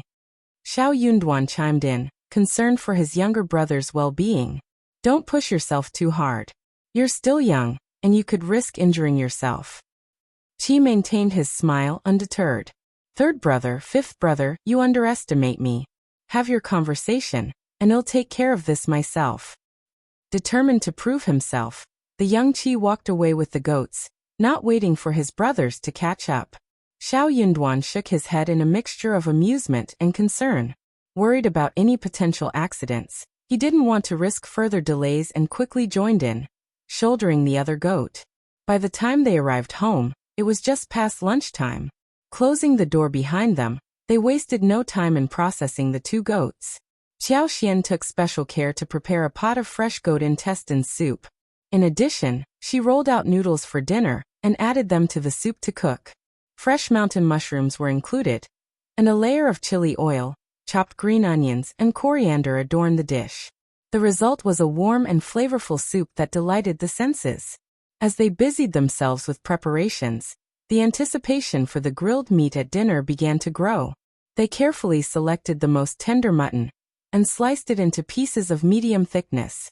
These slices were then marinated with a variety of spices, while fish and shrimp were also prepared alongside of freshly killed chicken.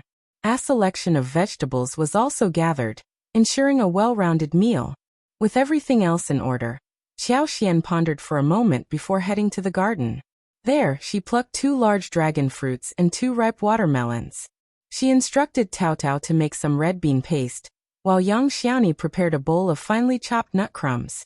In addition, they boiled brown sugar water and set aside a large basin of jelly. To create a delectable dessert, they cut the fruit into sized pieces and added a generous spoonful of soft, sweet red bean paste. Crispy chopped nuts were sprinkled over the top, and a drizzle of mint juice added a refreshing touch. To complete the dish, each person added jelly according to their own preferences. The result was a delightful combination of flavors and textures that perfectly complemented the grilled feast. Their only regret was the absence of ice cubes, which would have enhanced the overall taste and experience. They had heard that saltpeter could be used to make ice, but Xiao Xian was unsure of the process and had no means of obtaining saltpeter. She decided to discuss this matter with Yue Jingxiao, hoping to find a solution. Given the large number of people in the family, the remaining meat, after removing other side dishes, was not a substantial amount. It could only be stored for a few days. They distributed approximately 5 kilograms of meat to each of the second and third sections of the family. Despite receiving a relatively small portion, neither section complained and accepted the meat graciously. Ms. Fong observed this scene with great joy, appreciating the spirit of harmony and sharing within the family. As their lives continued to improve, Xiao Yunduan's prospects for success grew brighter. Ms. Fong, being an open-minded person, didn't bother with petty disagreements as long as she remained content. However, this condition was contingent upon them not causing her any trouble. Xiao Xian found a reason to invite Ms. Yin to her home, allowing her to join the first section of the family in enjoying the grilled food and jelly. With Ms. Zhang gone, Ms. Yin shouldered more responsibilities, but she felt a sense of comfort in her life. Therefore, she happily accepted Xiao Xian's invitation.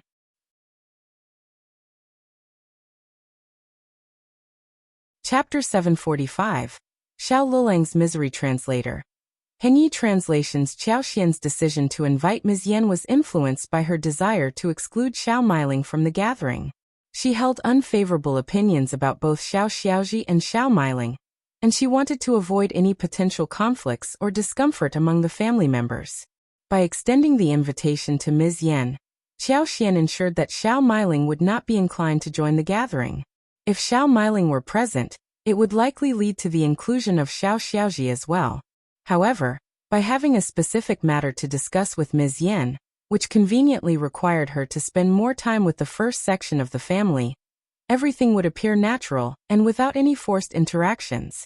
The presence of Ms. Yen as a daughter-in-law in the second section of the family was highly valued by the members of the first section. Her influence had a positive impact on Ms. Niu and second uncle, who were noticeably less rude in their behavior.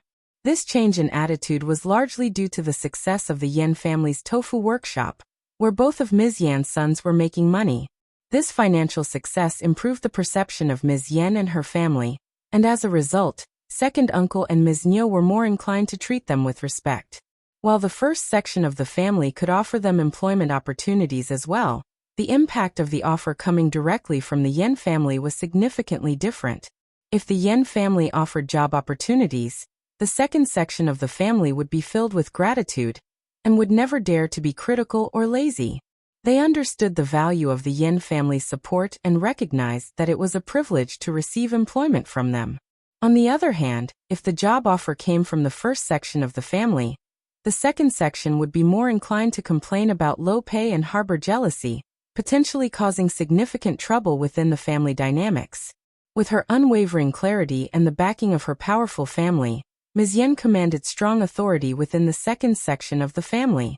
As a result, the members of the first section were more than willing to spend time and socialize with her.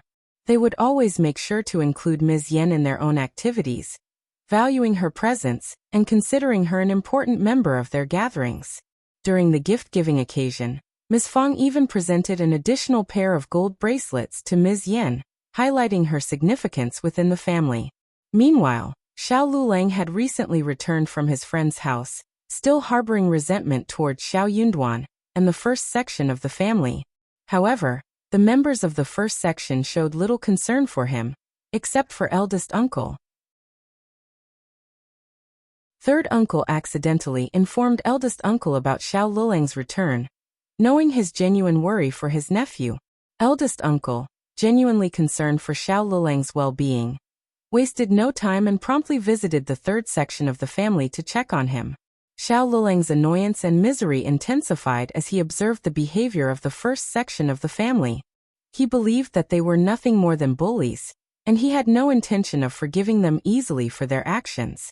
Eldest uncle's genuine concern and attempts to communicate with him only served to exacerbate Xiao Lulang's misery. He firmly held on to his belief that he had every reason to harbor hatred towards the first section of the family. Consequently, Xiao Lulang maintained a cold and unfriendly attitude towards eldest uncle, refusing to engage in a constructive conversation. Adding to his emotions, Ms. Ma and third uncle fueled the fire by supporting Xiao Lulang's perspective, further diminishing his anger towards the first section of the family. Pleased with the turn of events, eldest uncle expressed his satisfaction. Lulang, your cousin is here at home, and you can spend time talking with him whenever you're free.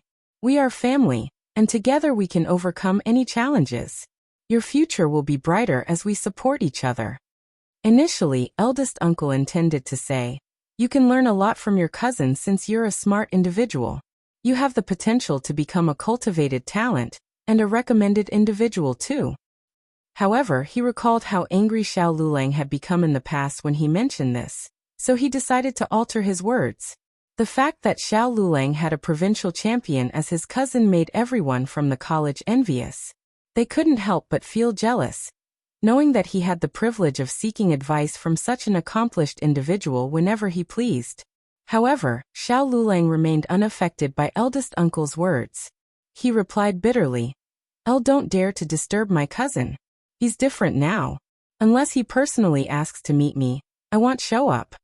Eldest uncle found Xiao Lulang's response somewhat reasonable, and attempted to appease the situation with a smile. Lulang, we're family. Yunduan is a provincial champion and your cousin. It's only natural for him to meet you. You don't need to set so many conditions. Xiao Lulang sneered in response. Not wanting to dwell on the matter with Xiao Lulang, eldest uncle genuinely cared about his nephew's feelings. He nodded and said, all right then, I'll ask your cousin to invite you for tea.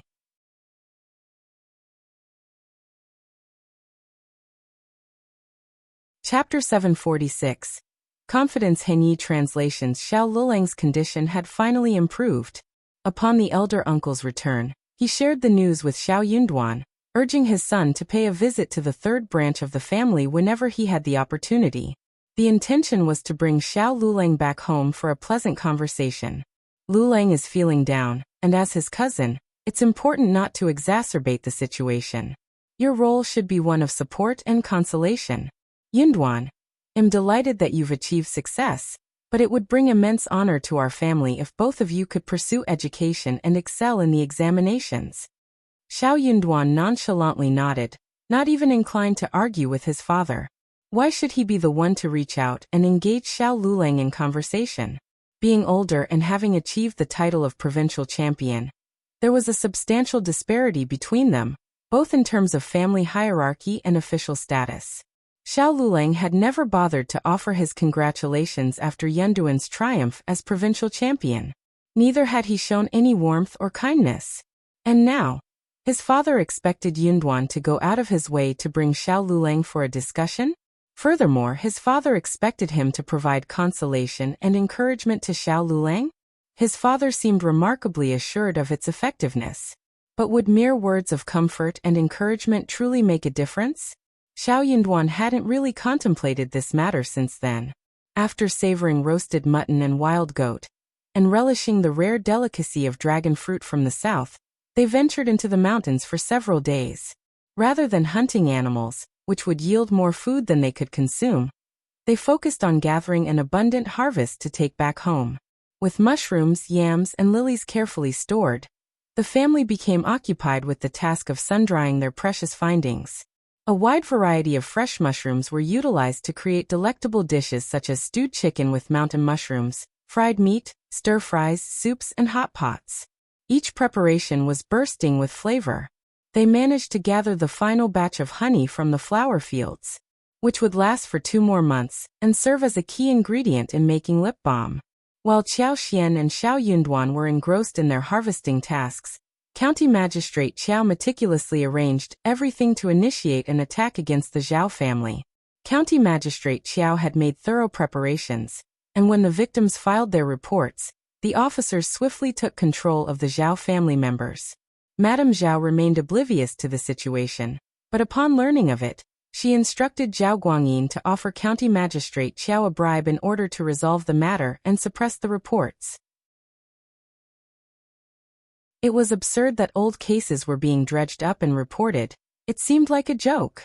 However, Zhao Guangyin found himself trapped within the confines of the Zhao family estate.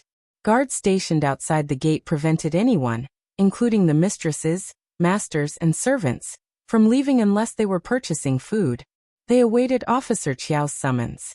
Zhao Guangyi's attempts to bribe the guards with 50 liang proved futile, leaving him bitter and frustrated. Madame Zhao grew furious and contemplated forcing her way out. Yet the guards, aware of her social standing, responded by brandishing their blades. The sight of the gleaming blades shattered Madame Zhao's resolve, causing her to crumble in defeat. She no longer dared to make any further attempts. What on earth is happening? There must be someone orchestrating all of this. Madame Zhao exclaimed, consumed by anger. Zhao Guangyin wore a bitter smile and let out a sigh. Mom, don't you see? It's the Xiao family behind all of this. Madame Zhao was taken aback. How could that be? The Xiao family may have a provincial champion, but he shouldn't have the power to do this. But Officer Qiao happens to be the father-in-law of the provincial champion. Zhao Guangyin nearly shouted, shocking Madame Zhao. Zhao Guangyin let out a weary sneer. Now do you understand, Mom? The Xiao family is far from ordinary. Visiting the Xiao family was out of the question. They would likely respond with physical violence. Zhao Guangjin's presence would only exacerbate the situation further. It seemed that their only hope for survival lay with the women from their own family, who might have a chance at eliciting sympathy through desperate pleas.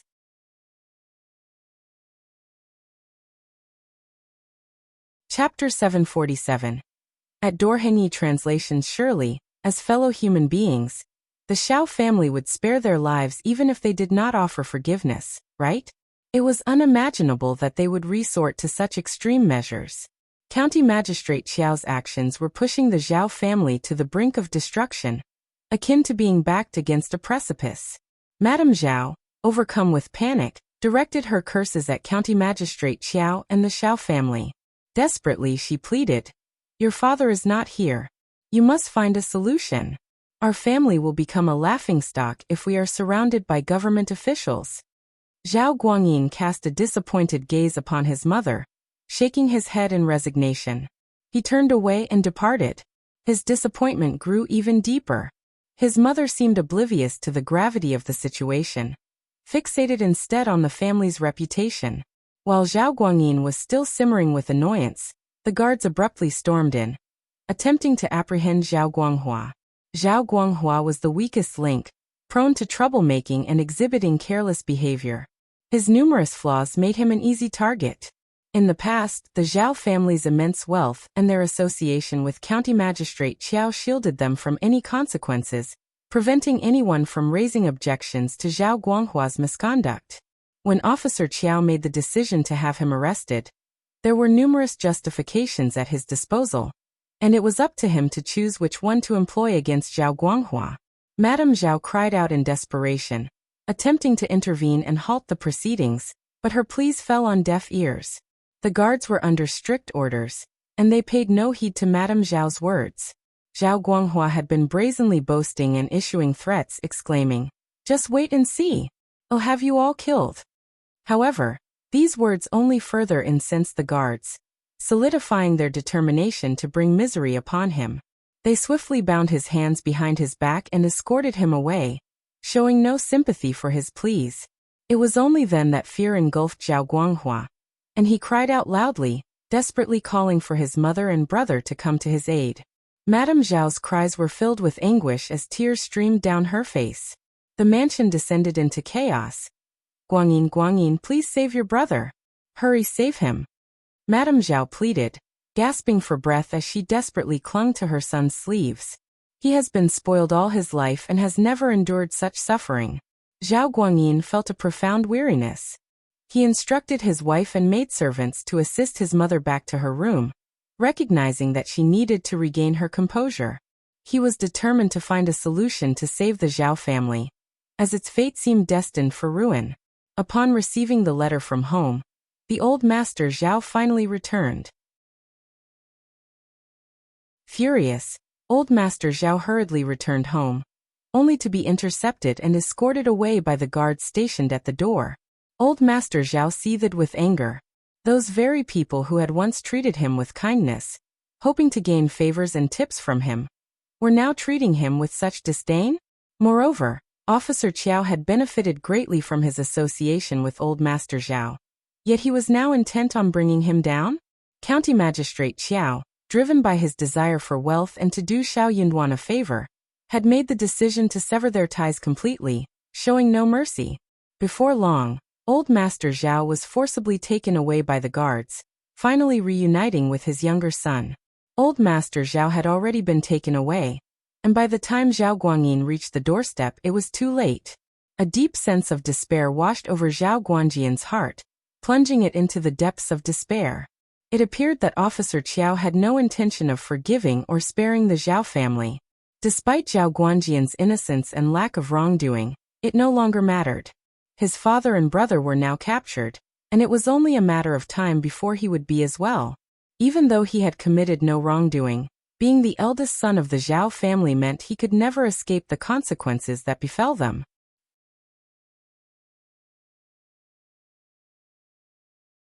Chapter 748. Begging for forgiveness. Henyi translations. The next day, the case was brought before the court, and he could no longer tolerate the situation. That very night, Zhao Guangyin disguised himself as a servant of the mansion, dressed in appropriate attire. He used a ladder to climb over the wall, and embarked on a journey to Shouting Village. He was always certain about one thing. He knew the root cause of all these troubles.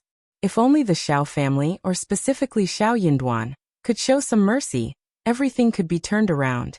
Late at night, Zhao Guangyin knocked on the door, causing a startle among the family members. Xiao Yunduan allowed him inside to have a conversation in the courtyard. With clenched teeth, Zhao Guangyin knelt down before Xiao Yunduan and pleaded, "Provincial champion Xiao, I beg you, show us mercy." Unmoved by the plea, Xiao Yunduan spoke quietly. "Zhao Guanghua didn't spare us when he committed his actions against us." Xiao Yunduan couldn't help but imagine the devastating consequences if the same incident had befallen Yang Xiaoni. How would his third brother be affected? What about their parents? This once harmonious family would have been shattered into fragments. Even if he were to achieve a high-ranking position in the government, he would never be able to experience a harmonious family again. It would forever remain an insurmountable barrier in his heart. Filled with remorse, Zhao Guangyin uttered with guilt, "I'm sorry, I failed to teach him well." Xiao Yunduan remained silent. Zhao Guangjian's voice trembled as he said, "I'm willing to surrender half of the Zhao family's properties." He. Zhao Guangyin let out a bitter laugh, realizing the absurdity of his own words. What good would it do to share only half of the properties? The entire Zhao family's wealth would end up in the hands of County Magistrate Qiao and the Xiao family. Half of it would be meaningless. He clenched his fists, determination in his eyes. "Provincial champion, I intend to leave this county with my family, far away from here. I swear that we will never set foot in this place again." Finally, Xiao Yunduan showed a hint of interest. "Where do you plan to go?" Zhao Guangyin felt a surge of motivation. He knew he had struck the right chord. Knowing that he had to leave his hometown and settle elsewhere, Zhao Guangyin didn't allow himself to dwell on the thought. He quickly replied, "We plan to go to Linjia County." Linjia County and Hashan County were located far apart, in opposite directions. Their paths would never cross again in their lives. Xiao Yunduan remained silent for a moment before speaking. "Keep your family within your sight. If you make another move, one won't show any mercy." Zhao Guangyin had no choice but to agree. "I'll understand. Thank you for sparing me, Provincial Champion Xiao." Zhao Guangyin expressed his gratitude, stood up, and returned to where he came from. Xiao Yunduan went back to his room and found Qiao Xian sitting against the headboard, yawning. As he returned, Qiao Xian was no longer drowsy and asked, "Heard elder young master Zhao was here. Was he begging for mercy? What did he say?" It's a pity that he's the only sensible person in the Zhao family. Xiao Yunduan sneered. If he truly were sensible, he wouldn't have allowed his brother to commit all these acts. A family should stand united and share both honor and misery. He doesn't even grasp this concept. Qiao Xian also smiled. Yes, dear, you will have to take care of our family more from now on. Yes, thankfully our mother has a clear mind. Qiao Xian agreed. It was true, but unfortunately, their father's mind was not as clear. Xiao Yunduan was becoming more determined in opposing his father, working hard to correct his impractical ideas and prevent him from making any further mistakes. Xiao Yunduan informed Qiao Xian about Zhao Guanjian's decision, and Qiao Xian couldn't help but admire his resoluteness. The Zhao family needed to stay as far away as possible, in case they continued to cause trouble for their family.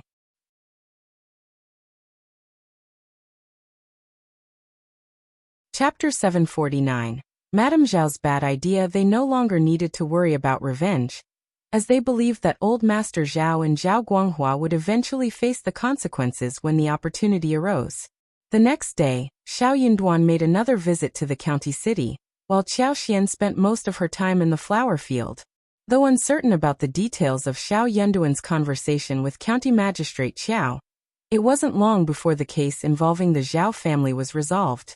The victims who had filed complaints against the Zhao family were generously compensated and received a formal apology from them. They expressed their gratitude for the resolution. As a result, Officer Qiao gained a reputable status, and many of the victims referred to him as the wise magistrate. The Zhao family, having committed numerous crimes, had their properties confiscated. However, since they admitted their guilt, they were spared imprisonment or exile. Zhao Guanghua received 30 lashes, and the entire family was commanded to leave the county, never to return and trouble the civilians again. The decision was met with applause and cheers from the people. The Zhao family was infamous for their cruel behavior, particularly the younger young Master Zhao, who was known for bullying others. It was a relief for the community to see them depart. County Magistrate Qiao closely monitored their departure, ensuring they had no opportunity to gather their belongings. Since their properties had been seized, they were not permitted to take anything with them. In the early morning, only Madame Zhao, with a small package of ornaments, left on 2 wagons before dawn broke. However, a poignant incident occurred during this time. As the Zhao family faced the loss of their properties and the order to leave their homeland forever, the women of the family wept uncontrollably. None of them wanted to depart from their beloved hometown. The prospect of moving made them feel deeply uncomfortable. They cherished their hometown where they had grown up, believing that nowhere else could compare to it. Since they were not brought to the governmental office or confronted by County Magistrate Qiao, they were unaware of the severity of their situation. They desperately sought a way to reverse their circumstances. In their quest for a lifeline, Zhao Ming thought of Xiao Lulang. Madame Zhao, equally anxious and worried, clung to any glimmer of hope that could potentially turn the tide in their favor. Madame Zhao sent Zhao Ming to search for Xiao Lulang. However, Xiao Lulang was not at the college, prompting the anxious Zhao Ming to rush to Shouting Village instead. Feeling that he was being compared to Xiao Yunduan and mocked behind his back, Xiao Lulang made the decision to stop attending college. He believed he had acquired enough knowledge and could continue studying on his own at home. Perhaps after the new year, he would enroll in another college in a neighboring country to pursue his studies. He had been eagerly anticipating Xiao Yunduan's visit, as promised by the elder uncle. He had practiced countless times how he would treat Xiao Yunduan, intending to make him speak kindly to him. However, Xiao Yunduan never showed up. Xiao Lulang was furious. Ms. Ma's heart was shattered. In defense of her son, she went to the first section of the family, seeking to accuse Xiao Yunduan. But Ms. Feng drove her away, further fueling her anger. Filled with anger and resentment, Xiao Lulang hurled curses at Xiao Yunduan, calling him evil and arrogant. He vowed to become a cultivated talent, a recommended man, and ultimately an advanced scholar, just so he could humiliate Xiao Yunduan and make him regret his actions for the rest of his life. Regarding his eldest uncle, Xiao Lulang felt deceived and manipulated. Eldest uncle had lied to him. He no longer believed in his authority or respected him as a senior. He refused to trust his words any longer.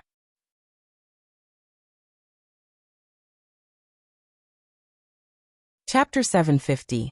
Xiao Lulang's dream filled with anger and resentment. Xiao Lulang heard that Zhao Ming, the elder miss from the Zhao family, was visiting. Surprisingly, his fury turned into excitement. He quickly put on a clean robe, tidied his hair, and confidently walked out to meet Zhao Ming, hoping to make a good impression. "Greetings, elder Miss Zhao," he greeted her with feigned charm.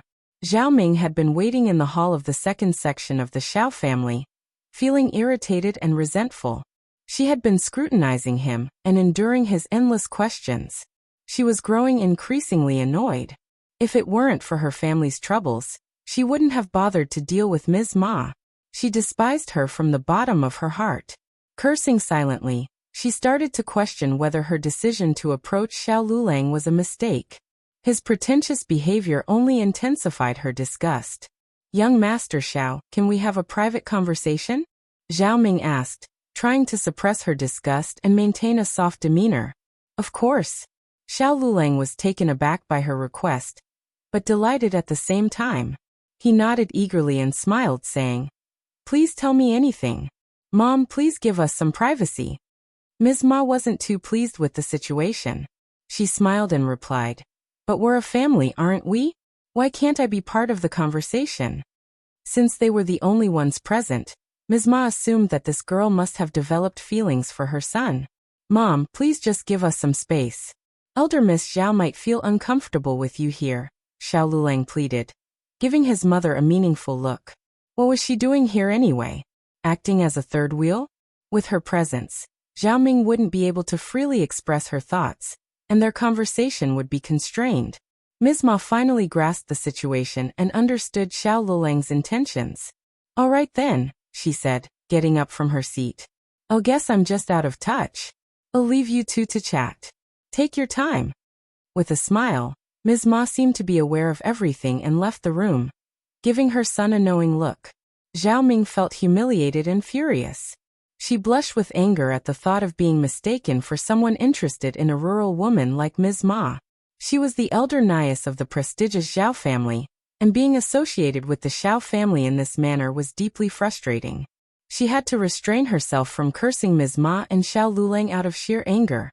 Unaware of Zhao Ming's true emotions, both Ms. Ma and Xiao Lulang misinterpreted her blushing as shyness. They exchanged glances and smiled proudly. Indeed, Ms. Ma felt a sense of pride. Her son appeared to be so capable that a wealthy young lady had come to his door personally. Lady Zhao certainly had a knack for choosing the right man. Xiao Lulang felt a surge of pride as he looked at Zhao Ming with affection. He was about to express his feelings with sweet and romantic words when Zhao Ming interrupted him abruptly. She urged Xiao Lulang to help her talk to provincial champion Xiao, requesting his assistance in granting them mercy and allowing them to be left alone. However, Xiao Lulang was completely unaware of the situation.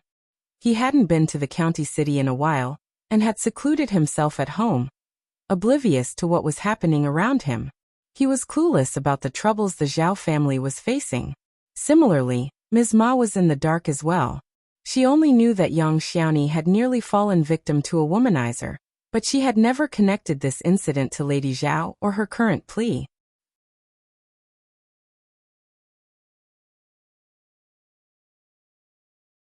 Chapter 751. Justice. Upon hearing Zhao Ming's request for him to seek mercy from Xiao Yunduan, Xiao Lulang was taken aback. He couldn't comprehend why he should approach Xiao Yunduan and what exactly was going on. Zhao Ming found herself at a loss for words. She couldn't simply reveal her brother's actions, which had caused so much harm and humiliation to others, and had no direct connection to the Xiao family's initial involvement. Xiao Yunduan and Xiao Xian had their reasons for handling the situation this way. If they personally confronted the Zhao family, it would only bring Yang Xiaoni's incident to the forefront again, which would be inappropriate and unjustifiable. Zhao Ming stammered, trying to explain. "It's just my father and my second brother. They unintentionally did something that offended provincial champion Xiao." Xiao Lulang, who had never been fond of Xiao Yunduan and was looking for an excuse to confront him, saw this as an opportunity.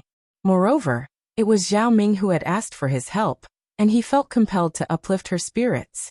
Before Zhao Ming could finish her sentence, Xiao Lulang became incensed and responded with righteous anger. How dare they? Cousin is a respected man, but he shouldn't act so recklessly.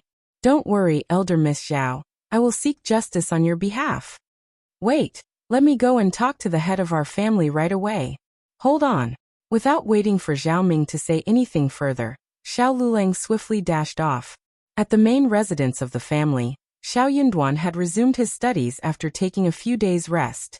Xiao Xian was playing with her newborn nephew alongside Xiao Qing. It was during this moment that Xiao Lulang burst in, surprising everyone in the room. They exchanged glances, sensing that something was amiss. What's happening now? Inquired Ms. Fong. Xiao Lulang sneered, his voice dripping with sarcasm.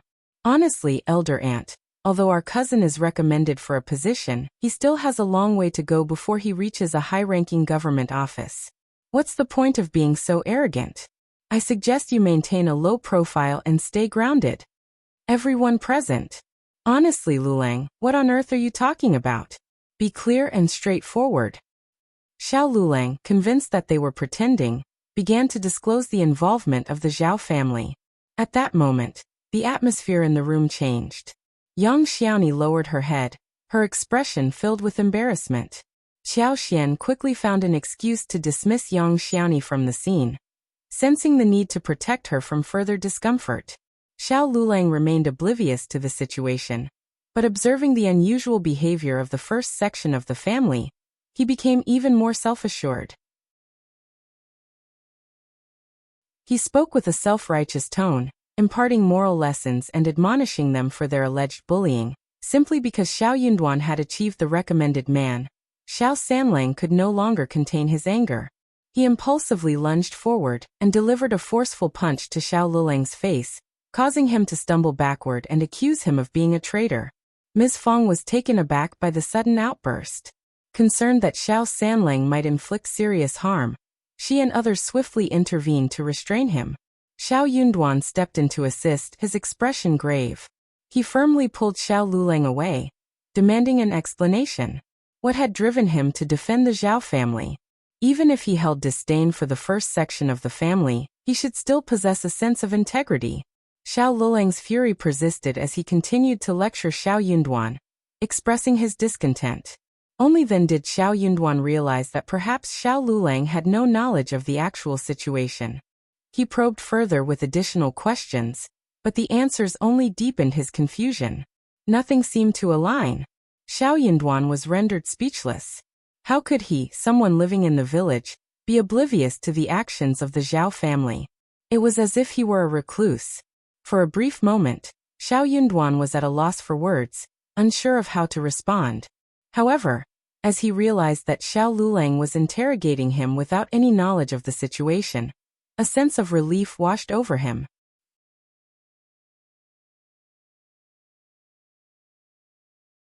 Chapter 752. Nothing. Xiao Yunduan began recounting the entire incident, but before he could finish, Xiao Lulang interrupted him abruptly. That's impossible.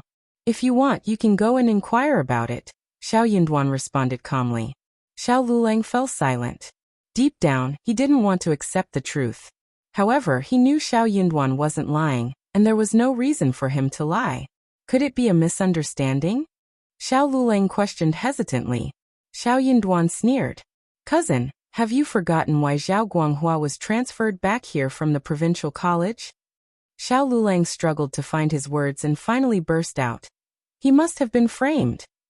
Xiao Yunduan couldn't help but feel that Xiao Lulang was adept at convincing himself with fabricated stories. Then go ahead and ask the land officer and the elderly men at Yang village if what happened is true. Do you think they all conspired to frame Zhao Guanghua? Xiao Yunduan challenged. Xiao Lulang was left speechless. It was evident that he had entertained this idea because he didn't fully trust his cousin. Xiao Yunduan had no intention of continuing the conversation. He firmly reiterated that his stance wouldn't change. He even warned Xiao Lulang to stay out of this matter, or else he would face the consequences of Xiao Sanlang's punches. The thought of Xiao Sanlang's punches sent a shiver down Xiao Lulang's spine, and he dared not argue further. However, he made one last attempt to persuade Xiao Yunduan to forgive the Zhao family for their actions, suggesting that they should reconcile with them as they were all part of the same family. Xiao Yunduan couldn't help but find this excuse ridiculous and strange, and he stared at Xiao Lulang in disbelief. Finally, after all of this, Xiao Lulang revealed the truth to Xiao Yunduan. He confessed that he and Zhao Ming were in love, and that she was going to be the daughter-in-law of the Xiao family, so they were all family now. Xiao Yunduan was taken aback by the revelation. He realized that Zhao Ming was currently at the second section of the family. That was the reason Xiao Lulang had come to interrogate them. The audacity of the Zhao family was astonishing. The Zhao family has no intention of marrying their daughter to you. You should forget about this. If they truly wanted their daughter to marry you, they wouldn't have sent Lady Zhao alone to your doorstep. That's not how marriages are arranged. Marriages were traditionally arranged by parents and matchmakers. Yet here was the girl, without any parental presence or matchmakers. However, Xiao Lulang remained fixated on his own perspective, refusing to listen to anything else. In a fit of anger, Xiao Lulang erupted. He stomped his feet and sneered. No, you don't want me to live a happy life or have a good wife. I want compromise on this, and no one will ruin my marriage. Xiao Lulang stormed out in a fit of anger. Xiao Yunduan proceeded to explain everything to his mother and third brother, not wanting them to be distressed by the actions of their family. As expected, Ms. Fang, Xiao Sanlang, and Yang Xiaoni learned that Xiao Lulang had been influenced by Lady Zhao Ming's words and had come seeking justice among them. This provided some consolation, albeit the situation was still hurtful. What a foolish man. Don't let his words affect you, Ms. Fang remarked. Xiao Sanlang scoffed. He's completely unreliable. What has he learned all these years? Xiao Xian chimed in with a smile. You gave him a good punch, third brother. He deserved it. Laughter filled the room as everyone agreed. Meanwhile, as Xiao Lulang departed from the first section of the family, he suddenly came to a halt. How would he explain the situation to Zhao Ming after his impulsive actions?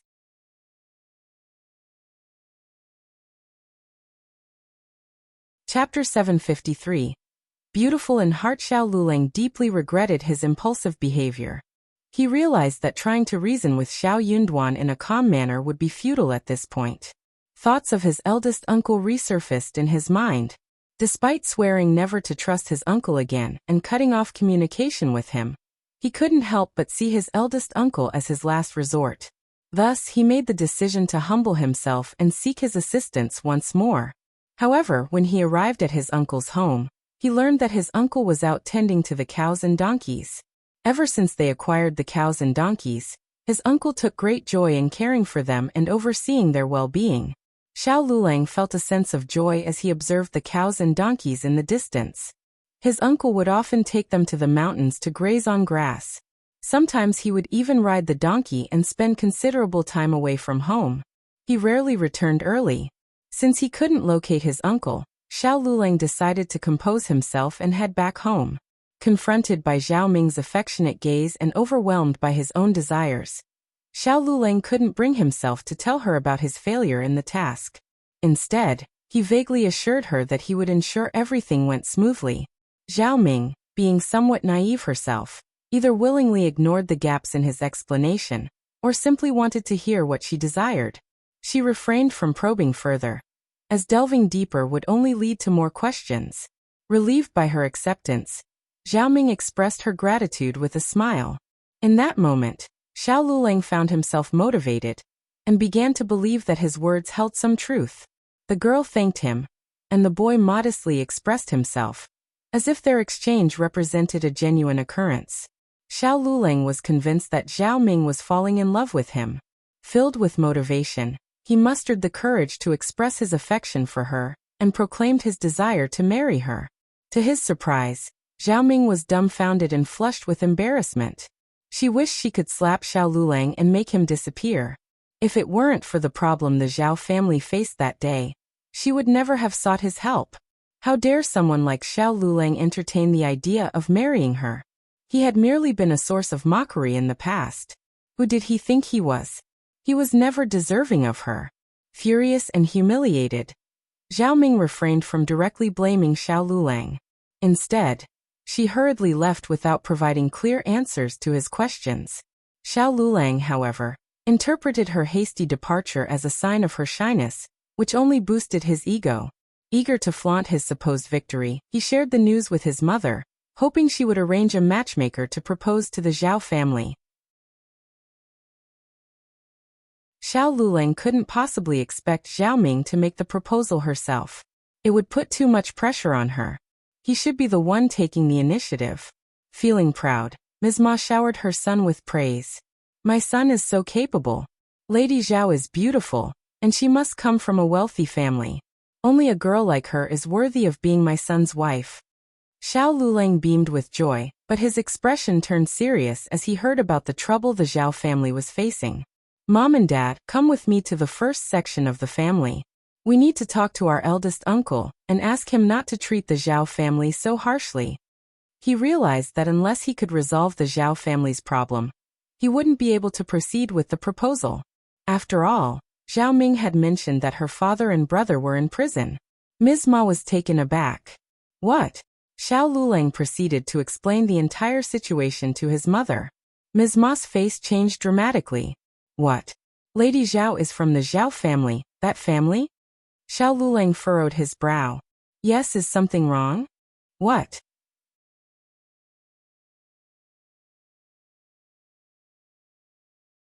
Chapter 754. Disappointment and a broken heart. Even Ms. Ma couldn't shake off the feeling that something was amiss.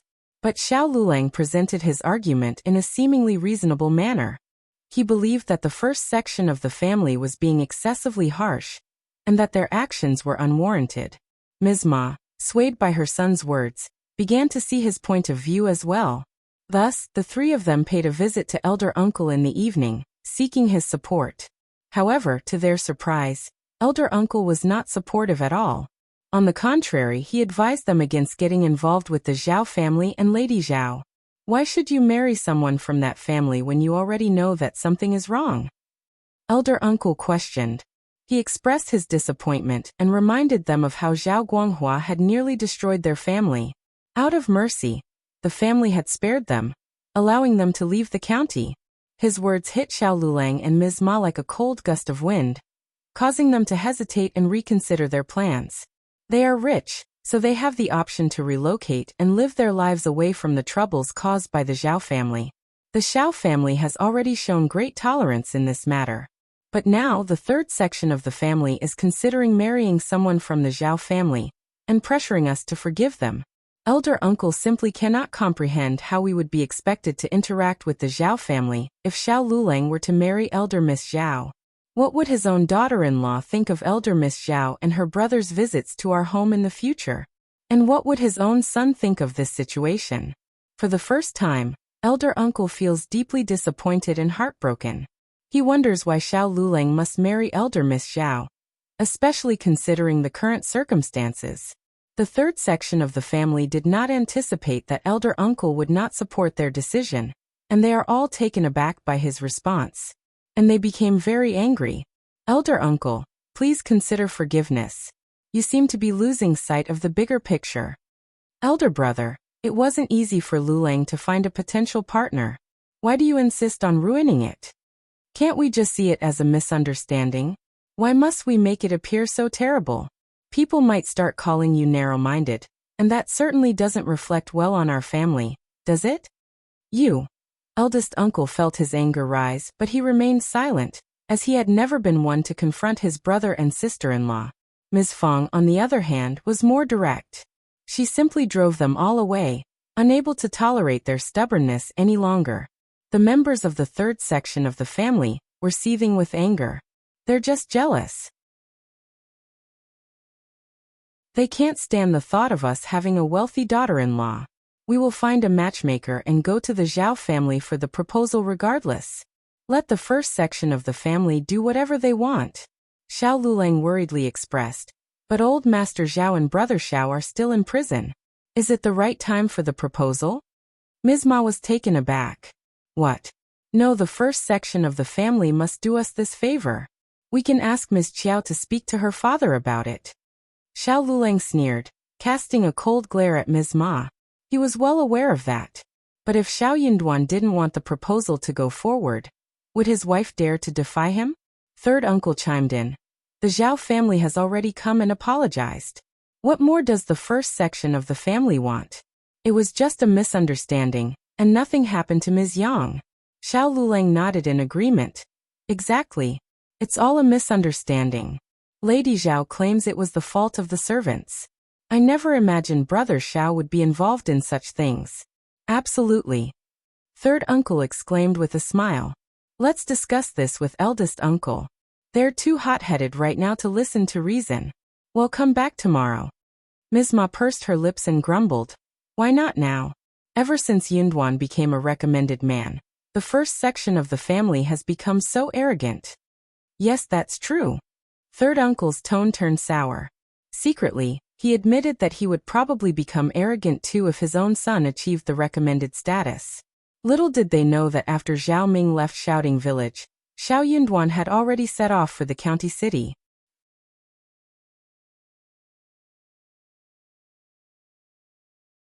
Chapter 755. Departure. Xiao Yunduan recounted Zhao Ming's visit, urging Zhao Guangyin to reconsider his plans and discard the absurd idea. He emphasized the dire conditions of the prison, highlighting the risk to his father and brother's lives, given their age and accustomed luxurious lifestyle. Zhao Guangyin was shocked and scared, expressing his ignorance of the situation. He sought Madame Zhao's explanation, and upon hearing it, he was overwhelmed with anger. After the Zhao family decided to repay their debt using their own assets and leave the county, County Magistrate Qiao showed leniency. He made it clear that on the day of their departure, Old Master Zhao and his son would be released from prison. Amidst his preparations to transfer their properties and depart in 2 days, his mother proposed such a foolish idea. Couldn't she have inquired about the relationship between the third and first section of the family to determine if sacrificing their own son and daughter-in-law was necessary for the sake of the third branch? Madame Zhao remained unconvinced. She clarified that she was seeking her daughter's assistance, not making a marital proposal. She insisted that her daughter must marry into a prestigious family of equal wealth and influence, not a rustic man who hadn't even achieved the status of cultivated talent. However, Zhao Guangyin had no faith in her words. He had no reason to doubt Xiao Yunduan's honesty. There was no motive for Xiao Yunduan to deceive him. On the other hand, his mother was never dependable and could act impulsively. A heated argument ensued between mother and son, leading them to part ways. Determined to complete the tasks at hand, Zhao Guangyin worked through the night, planning to depart the next morning. He couldn't leave his mother and sister unattended. What if they made another mistake? The Zhao family left discreetly the following day. To Zhao Guangjian's astonishment, as they left the city, County Magistrate Qiao's men seized the money and 2 boxes of treasure that he had instructed his wife to hide. In an instant, those possessions, along with the money, valued between 60,000 to 70,000 liang, vanished. What remained were a few jewelry pieces belonging to the daughter-in-law and mother, the least valuable among their collection. The most precious pieces were not seized by the authorities, but their worth was only a few hundred liang. Madame Zhao and her daughter-in-law wept inconsolably. Zhao Guangjian's heart sank. If they had over 10,000 liang, he would have been confident in starting a new venture, not a grand fortune, but a stable and comfortable life. However, a few hundred liang couldn't provide much assistance. With their settlement, the remaining money was only sufficient for a small-scale business to sustain their livelihood. Zhao Guangyin had never expected that everything unfolded due to his mother and sister's actions. If it weren't for Zhao Ming's visit to Xiaolulang, Xiao Yunduan wouldn't have alerted County Magistrate Qiao about the possibility of Zhao Guangyin hiding his properties. As a result, County Magistrate Qiao wouldn't have entertained the idea or stationed guards at the city gate for inspection. Xiao Yunduan didn't intend for this chain of events to unfold, and he was willing to let Zhao Guangyin keep some of his properties hidden.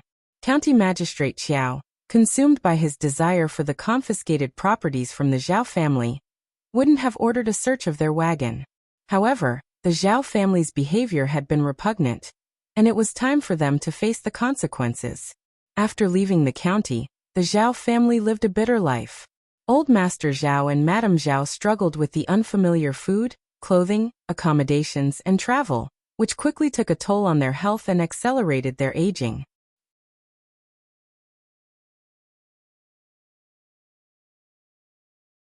Chapter 756. Zhao Guanghua was feeling even worse. When he left the county, he was still suffering from the punishment. The wound had not healed, leaving a horrifying appearance on his back. Whenever it rained, he would experience a faint pain in his legs. Despite becoming a member of an ordinary family, Zhao Guanghua had not managed to change his bad temper. He engaged in a street fight, resulting in a broken leg. Irritated by the incident, Old Master Zhao and Madame Zhao confronted the person responsible for breaking Zhao Guanghua's leg. However, their efforts only resulted in humiliation and curses, leaving Madame Zhao infuriated. Her anger led to an illness that persisted for nearly 3 months. In the first half year, Zhao Guanghua's temper remained unchanged. He caused numerous troubles, resulting in the loss of their remaining money. They even had to use their small yard and house as collateral. Zhao Guangyin felt a deep sense of despair. His father became an alcoholic, and his mother continuously defended his worthless brother. He couldn't bear to continue supporting this family any longer. Feeling utterly helpless, Zhao Guangyin secretly gave them 30 liang, and left with only 10 liang in hand, along with his wife and son. They disappeared without a trace. Meanwhile, Zhao Guanghua unintentionally killed someone during one of his fights. Fearing the consequences, he fled and vanished as well. However, the man he had fought was not dead. He had merely lost consciousness. The victim approached Zhao Guanghua's parents, demanding compensation. Old Master Zhao and his wife were forced to exhaust their remaining money to repay him. To make matters worse, they had to sell their daughter as a concubine to someone. With the meager funds received from their daughter, they spent the rest of their lives in bitterness. Back in Shouting Village, the next morning after Zhao Ming's visit, the third section of the family urgently rushed to the first section, imploring them to employ any means necessary to reach a compromise with the Zhao family. That was absolutely out of the question. Ms. Ma and third uncle disregarded the nature of the Zhao family and their past conflicts with the first section. Particularly, Ms. Ma had always dreamt of Xiao Lulang marrying into a wealthy family. Her eyes lit up with excitement when she laid eyes on Elder Miss the previous day. She was the ideal match Ms. Ma had envisioned for her family. She was even superior to the Yen family. Ms. Ma would not tolerate Ms. Niu showing off in front of her once her son married a rich bride. However, as soon as they arrived at the first section of the family, Xiao Yunduan preempted any discussion they had in mind. The first section of the family would never forgive the Zhao family, and there was no room for negotiation. If the third section of the family insisted on marrying a lady from the Zhao family, the first section of the family would not intervene, but they would make it clear to the clan that the first section and the third section were completely unrelated from that moment onward. The Zhao family had engaged in bullying and committed numerous unethical acts, resulting in lawsuits filed against them by their victims. Officer Qiao, in accordance with the laws and regulations, was assisting the people and seeking justice for their grievances. The Zhao family deserved to be sentenced based on their actions. No one should interfere, as it would only create trouble for everyone involved. It was a burden that nobody could bear. If the third section of the family believed they could bear that burden, they could approach Officer Qiao, begging for mercy on behalf of the Zhao family? Absolutely not. Ms. Ma and third uncle were clueless about the situation. They couldn't utter a word upon hearing Xiao Yunduan's account. They knew they were powerless when it came to dealing with governmental offices. Xiao Lulang was not convinced. He blurted out, "You're Officer Qiao's son-in-law. If we seek his help, Officer Qiao will surely assist us."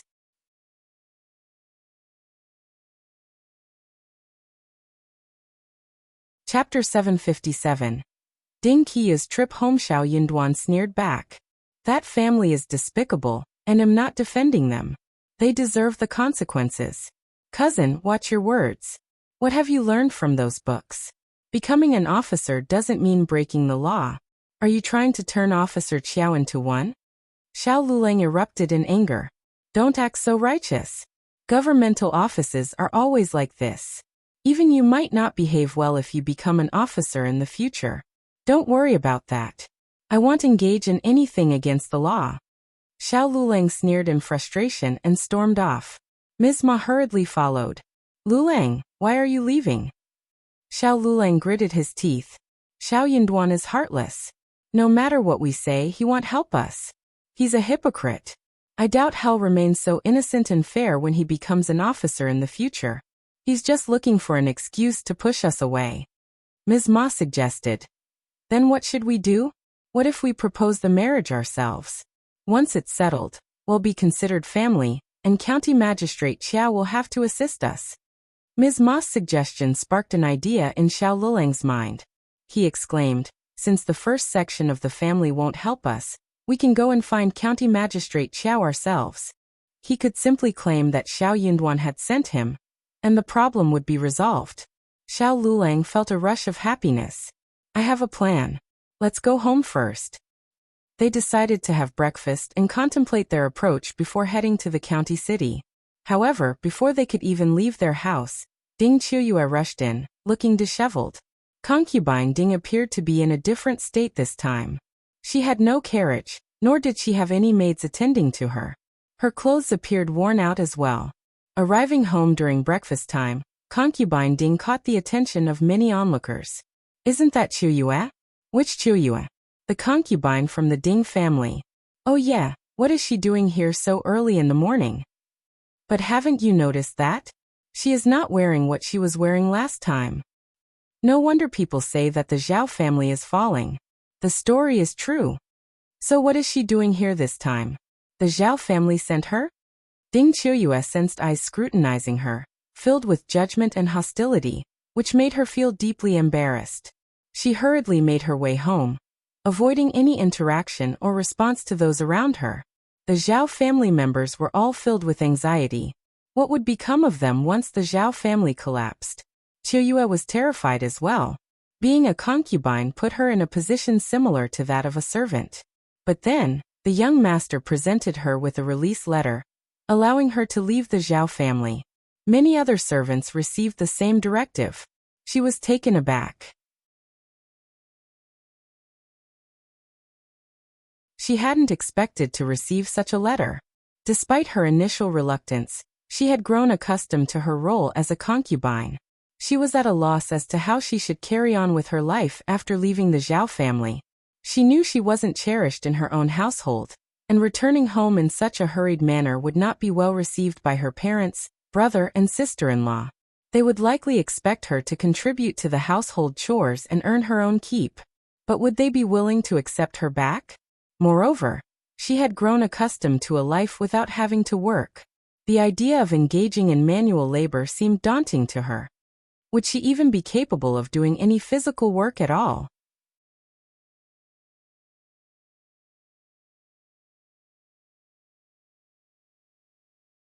Chapter 758.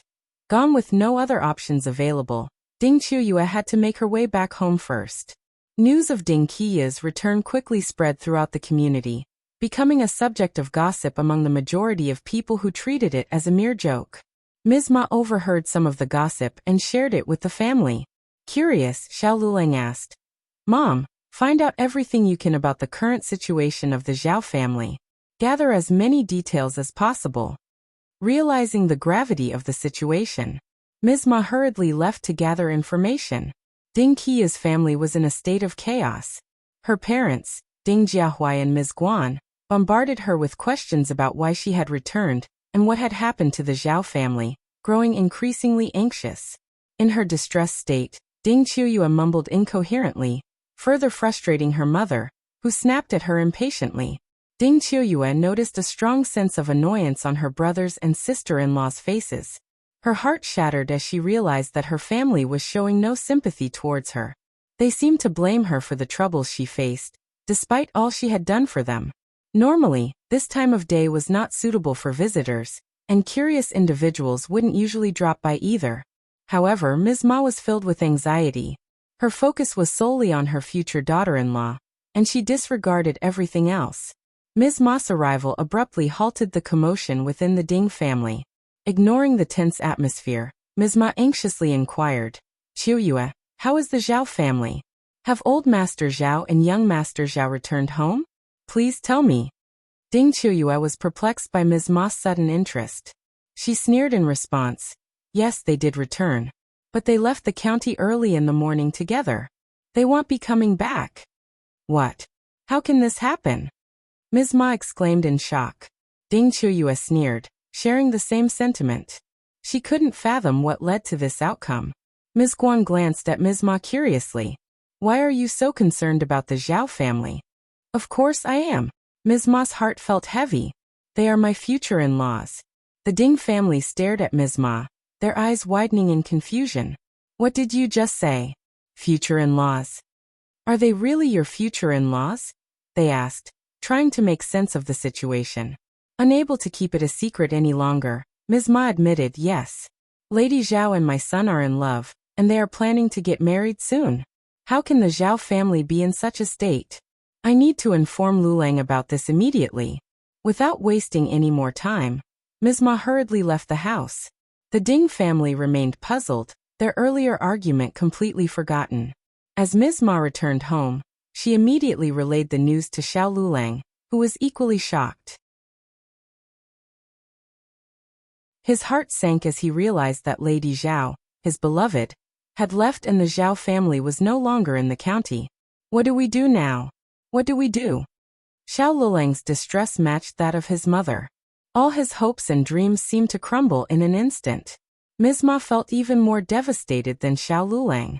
She had lost the chance to flaunt her status with a wealthy daughter-in-law. The opportunity to wear luxurious gold and silver ornaments slipping away. It's all the fault of the first section of the family. Ms. Ma snapped angrily.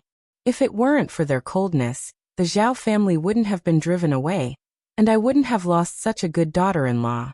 I won't let them off easily. Ill reason with them. Xiao Lulang, however, intervened, stopping Ms. Ma from causing trouble at the first section of the family. His tone turned cold as he said, Leave it. There's no need to go to them anymore. They're hypocritical, and if you confront them, they'll only counter you. You won't be able to win against them.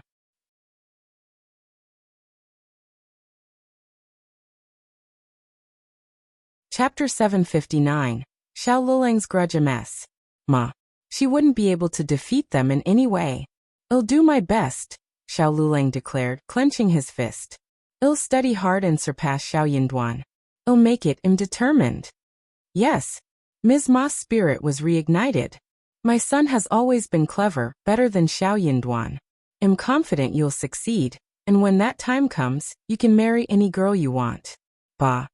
Xiao Lulang's expression darkened, and he fell into silence. Any girl? He wasn't so sure about that. But he knew one thing for certain. He genuinely liked Lady Zhao. She was the only one who treated him with respect and trust, the only one who would smile at him and ask him to spend time together, relying on him whenever she faced difficulties. But he had failed to help her. And now he had lost her too. Xiao Yunduan had shattered his happiness, and he wasn't going to give up easily. While Ms. Ma continued to nag and defend her son, Xiao Lulang tuned out, lost in his own thoughts. The Zhao family faded away from the county, soon becoming a forgotten memory. As for Ding Qiuyue, her life as a concubine was filled with bitterness.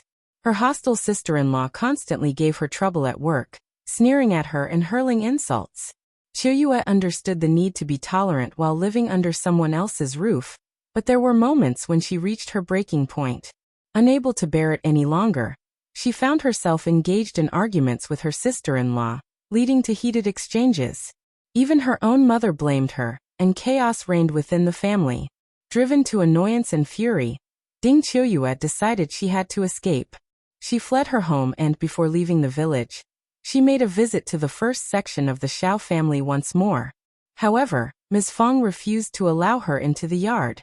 Unperturbed, Ding Qiuyue apologized to Ms. Fong, explaining that she had come before because old Master Zhao had instructed her to set up Xiao Yunduan. After leaving the village, Ding Qiuyue lived as a wanderer for a while, until she eventually married a widower in his 40s. They had a son together, and their life gradually improved. From that moment onward, she never returned to her mother's home. Ms. Guan made an attempt to visit her once, hoping to gain some benefits from the new situation.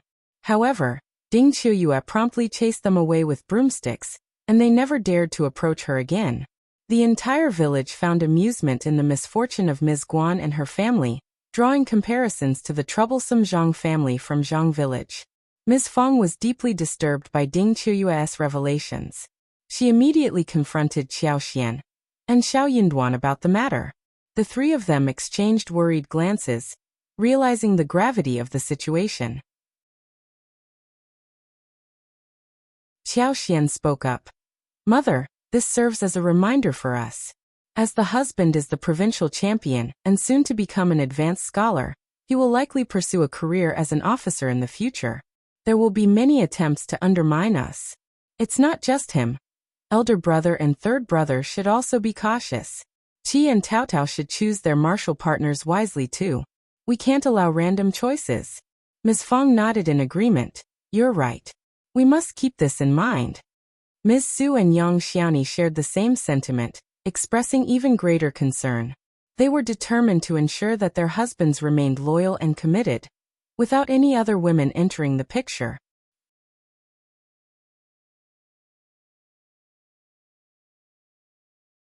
Chapter 760. What if also, as they had overcome difficult times together, and now enjoyed a comfortable life in a spacious and well-furnished home, with abundant food and clothing, as well as substantial savings, they couldn't help but worry about the potential risks of someone trying to take advantage of their newfound prosperity. They were aware that there would be many women who might be enticed by the prospect of becoming concubines to the boys, considering their economic independence and social standing. They understood that such temptations could arise, and they needed to be prepared. Moved by the concerns and emotions in the air, Xiao Sanlang turned to Yang Xiaoni with earnestness in his eyes, saying, "My love, I will never betray you. I want no one but you." Yang Xiaoni blushed, her eyes filled with affection as she responded, "I know you treat me the best." "Brother Sanlang." Interrupting their moment, Xiao Xian cleared her throat and spoke up. "Third brother, I have to provide you with a little reminder here. What if someone deliberately gets you drunk at a banquet and places a woman in your arms? What if you encounter a seemingly helpless young girl who faints on the street just as you pass by? What if a girl pursued by hooligans seeks refuge and throws herself into your arms, begging for protection? What if you are framed and unknowingly find yourself in a compromising situation? Please, fifth sister-in-law, no more what-ifs. My head is already pounding." Xiao Sanlang exclaimed, feeling overwhelmed by the possibilities being discussed. Xiao Xian couldn't help but smile at his reaction. "I'm just presenting potential scenarios, my dear brother. As we become wealthier, and if my husband attains a position in the government, our influence and interactions with prominent households and affluent individuals will increase. These situations are not uncommon in such circles, and some tricks can be even more absurd than what I've mentioned." Xiao Xian turned to Xiao Sanlang and asked, "Third brother, how would you handle such challenges if you were to encounter them?" Xiao Sanlang was taken aback, his mind racing to find a suitable response. "Well, I would try my best to avoid such situations in the first place. I would be cautious and maintain a respectful distance from unfamiliar women. And if, by any unfortunate circumstance, I found myself in a compromising position, I would immediately remove myself from it and seek guidance from you, my brothers and sisters-in-law, on how to handle it appropriately." Ms. Feng, Ms. Su, and Yang Xiaoni were all taken aback by the depth and complexity of the world being revealed to them. They had never imagined that life could be so intricate and filled with unexpected challenges. They began to understand that as they ventured further into this new world, they would need to navigate its complexities with caution and wisdom. It was a new chapter in their lives, one they had not anticipated but would now have to face head-on. Ms. Su and Yang Xiaoni exchanged a glance, seeing worries, distress and anger arising in each other's eyes. "Fifth sister-in-law, you are the clever one. Tell us what we should do if we run into these problems." Ms. Su asked for help. Yang Xiaoni also nodded when she realized what was going on. "Yeah, fifth sister-in-law, teach us." Xiao Xian smiled. "It is not very difficult. You should be cautious and hard-hearted. You should exercise caution when it comes to food and drinks during banquets, particularly if you are offered a toast by a woman. It is crucial to respectfully decline such invitations and refrain from taking advantage of anyone. Stay vigilant and keep a clear mind, ensuring you remain sober and in control of your actions. Additionally, it is advisable to avoid venturing alone in unfamiliar environments, especially when visiting someone else's home. By doing so, you can prevent being lured into situations that may compromise your integrity or lead you astray. You should remain firm and resolute when encountering women who try to seduce you, as their intentions are often malicious. Do not show kindness or entertain their ill-intended advances, as some of them are skilled professionals capable of deceiving even the most discerning individuals. In such situations, it is crucial to be unyielding and disregard whatever they may say to manipulate you. Their well-being should not concern you. I understand that implementing these precautions may not be an effortless task. Perhaps it would be beneficial for me to have a thorough discussion with our elder brother, elder sister-in-law, third brother, third sister-in-law, as well as Tao Tao and Qi. Ms. Su and Yang Xiaoni agreed.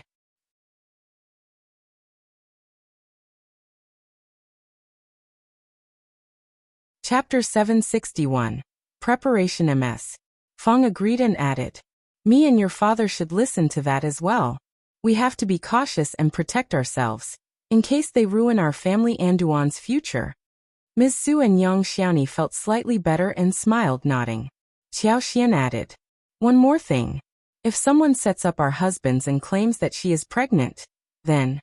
Ms. Su and Yang Xiaoni's smile stiffened. Ms. Feng was startled as well. Xiao Xian did not mention this on purpose, but that is something that could not be ignored. She needed to mention this after all. That was a way for women in ancient times to cause trouble. Even in the modern time, there were many parents who cared about children. What if someone made it with a man in the Xiao family, and came to the door with tears in their eyes?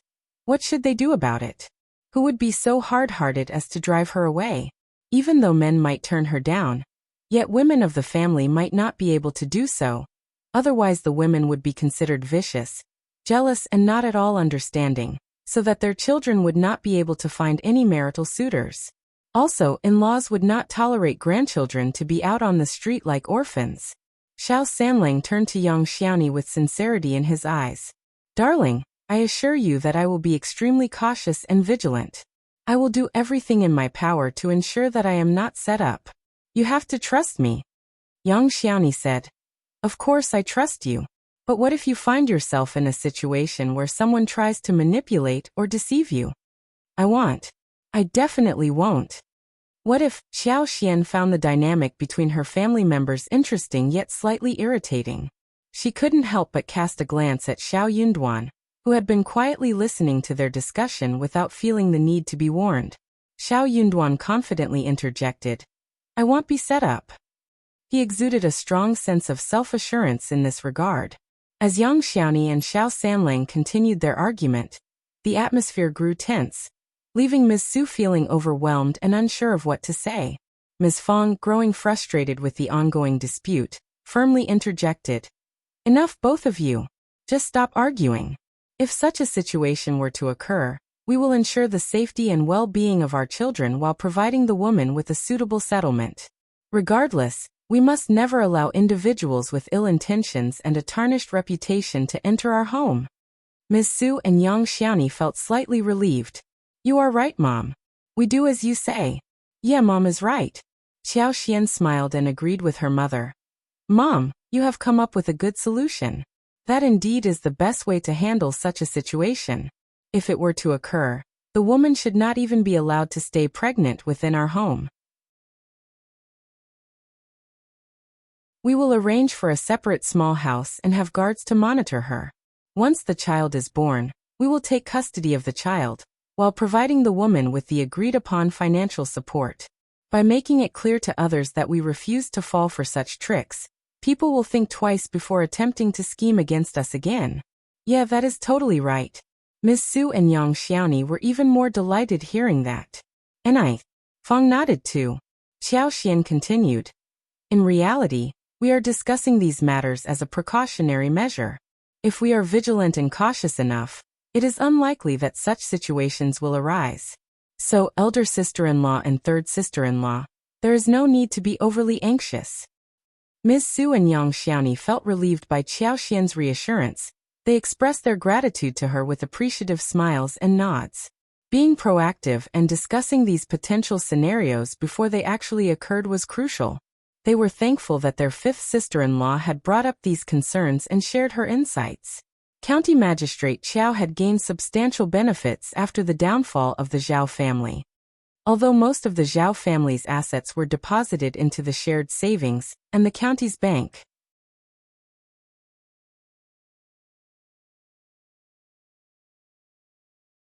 Chapter 762. Stingy Officer Qiao held significant influence in the county, and if he conducted some discreet arrangements and distributed benefits to the strategists, administrators, guards, as well as lower-ranking government officials, nobody would dare oppose him. The officer had amassed a substantial fortune, and he couldn't help but feel delighted about it. He owed this success in large part to Xiao Yunduan's suggestion to eliminate the Zhao family, a decision he wouldn't have made without his input. As a gesture of gratitude, Officer Qiao instructed Madame Qiao to select fine jade, porcelain vases, exquisite jewelry, and 300 liang of silver to present to Xiao Yunduan. This was intended to foster a closer relationship between them. Madame Qiao, however, wasn't particularly pleased about it. She believed that they had acquired their fortune through their own abilities, so why should they share it with the two bastards? Yunduan and Quan are already quite well off. They have established a close relationship with the Yuezheng family and lack nothing. Xian's jade bracelets alone are worth more than 10,000 liang. Officer Qiao's expression turned sour. He had been coveting Qiao Xian's bracelets for a while. He had even made up his mind to claim them for himself once he returned to the capital, making them his own prized possession. However, after successfully toppling the Zhao family, he had secretly acquired more than 10,000 liang in addition to the confiscated properties, and he had completely forgotten about Qiao Xian's bracelets. He didn't want to provoke any animosity with Xiao Yunduan or give Qiao Xian a reason to despise him. Officer Qiao had never been particularly kind to Qiao Xian, and he knew that if they continued to shower her with favors, she would suspect ulterior motives or even suspect a setup. Women were often suspicious and had a tendency to harbor grudges. What if she whispered something to Xiao Yunduan? That would certainly complicate matters. Officer Qiao continued, unfazed by Madame Qiao's discomfort. She can indeed have her own properties, but it's important to show our generosity.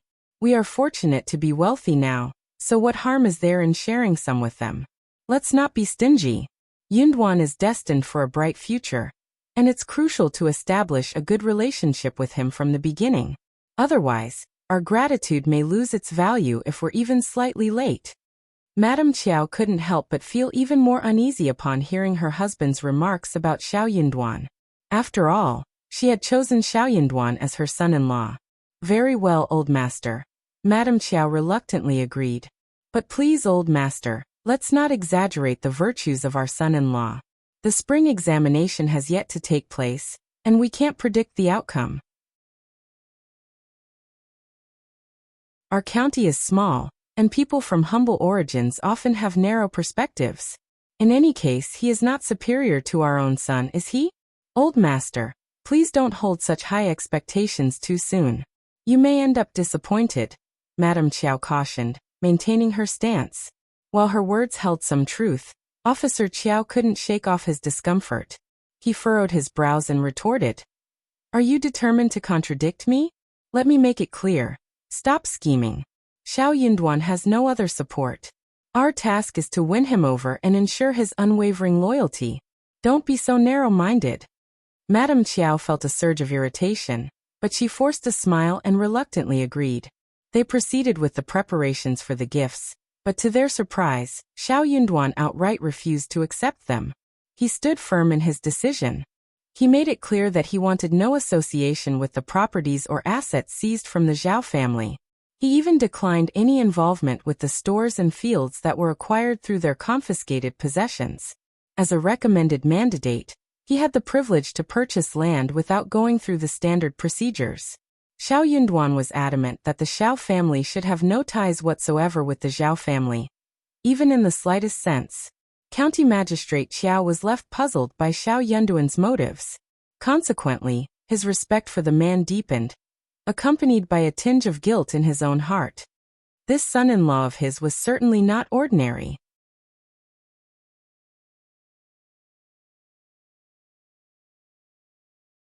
Chapter 763. School. Someone caught wind of Xiao Yunduan's intentions and saw an opportunity. They purchased numerous fields from the Zhao family and approached Xiao Yunduan, offering to sell some of them to him. These fields had no connection to the confiscated assets. To everyone's surprise, Xiao Yunduan accepted the offers and bought the fields, paying a price higher than the market value. In total, he acquired 400 mu of land. He then donated these lands to the clan, entrusting the elderly men, clan chief, land officer, and appointed individuals from the Xiao family to jointly manage the land ownership documents. All the income generated from these lands would be allocated towards supporting school expenses and enhancing the ancestral hall. As for the remaining funds, they were to be recorded in a public account, reserved for use during times of disasters or emergencies. With the resources secured, construction of the school commenced without delay. Apart from the school building, Xiao Yunduan and Xiao Xian also discussed the need for a separate yard dedicated to a library and study room. This space would cater to diligent students who couldn't afford to purchase books of their own. Together, they established principles and rules for the school's operations. In addition to the daily administration, they implemented regulations specifically for the library and student-related matters. Firstly, the books in the library were not to be borrowed. They could only be read within the study room. However, students were allowed to make copies of the books and take those copies with them. To incentivize academic progress, they devised a system where students who achieved the status of child student would receive a monthly supplementary of 51. However, if a student failed to pass the cultivated talent examination after 10 years, the supplementary would be cancelled. On the other hand, if a student successfully attained the rank of cultivated talent, they would be awarded an additional 101, which would be valid for a period of 10 years. Furthermore, a fare of 10 liang would be provided to any student who needed to travel for the autumn examination. This fare would cover the expenses for each journey made to attend the examination. The established standards served as a foundation, but they were open to adjustments based on the actual circumstances, with approval from the clan. Essentially, it meant that any talented children from the clan could wholeheartedly pursue their studies, knowing that their needs would be taken care of. Even orphan children could lead a frugal lifestyle and continue their education, supported by the bonuses provided, and with 2 mu of plain fields at their disposal. The news spread throughout Shouting Village, filling the community with joy and excitement.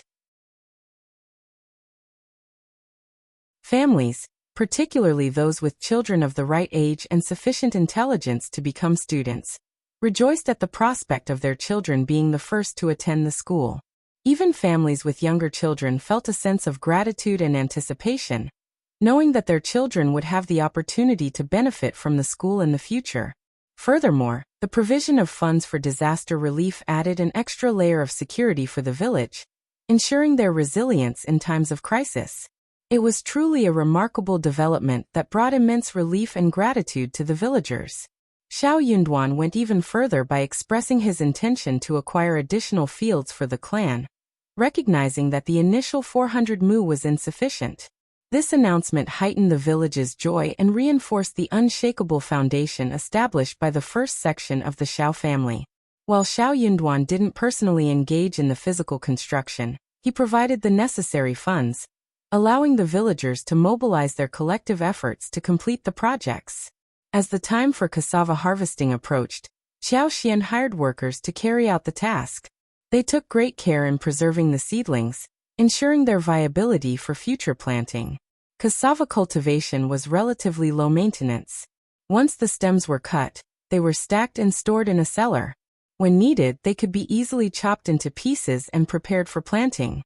These resilient crops required minimal attention to thrive.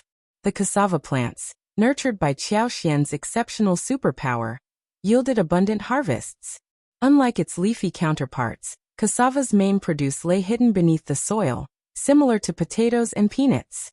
Each plant bore multiple gray-brown fruits, roughly the size of eggs, measuring 1 to 2 feet in length.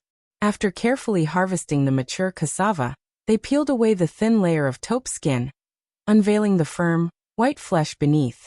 This pulp was sliced into thin pieces and left to dry under the sun. Once thoroughly dried, the slices were ground into a fine powder and passed through a sieve, resulting in the extraction of tapioca flour.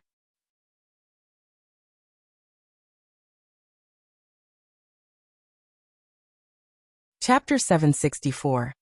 Taro balls. To achieve a smoother texture, the tapioca powder underwent additional rounds of filtration, ensuring its refined quality.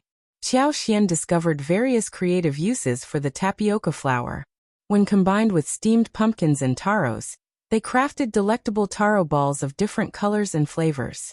Additionally, by blending the powder with brown sugar, they could concoct flavorful bubble tea, a delightful treat for all. In preparation for the upcoming Mid-Autumn Day, they planned to sun-dry the cassavas so they could transport them to the province. The dried cassavas would then be used to make winter desserts, incorporating taros, bubbles, and sugar water.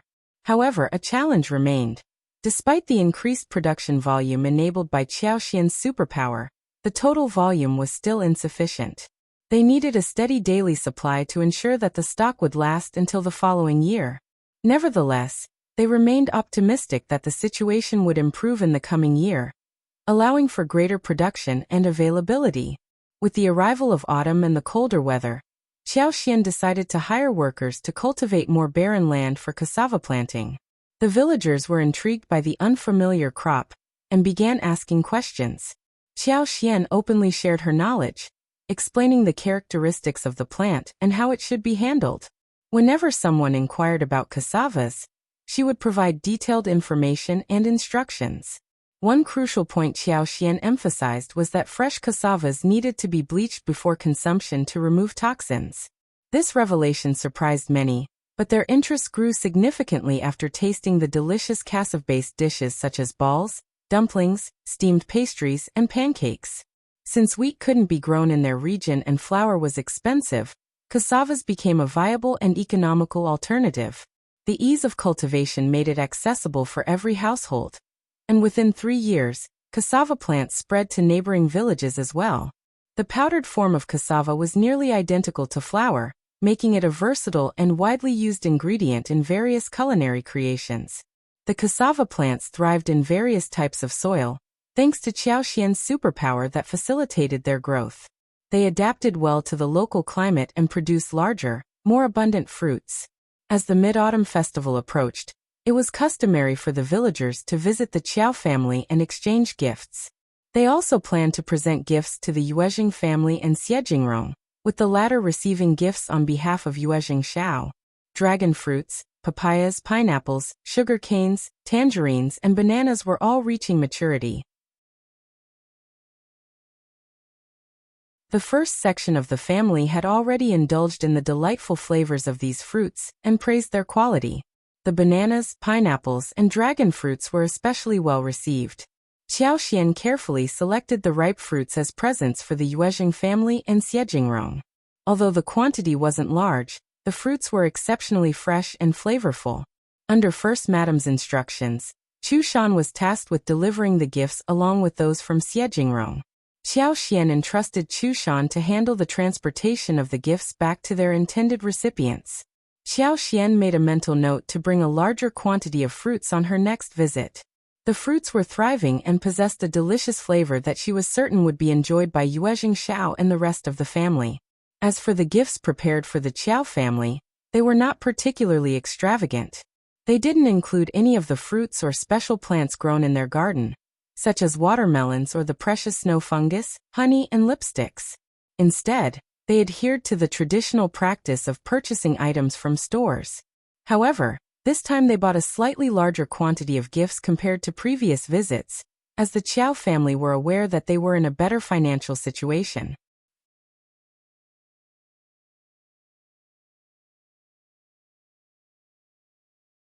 Chapter 765.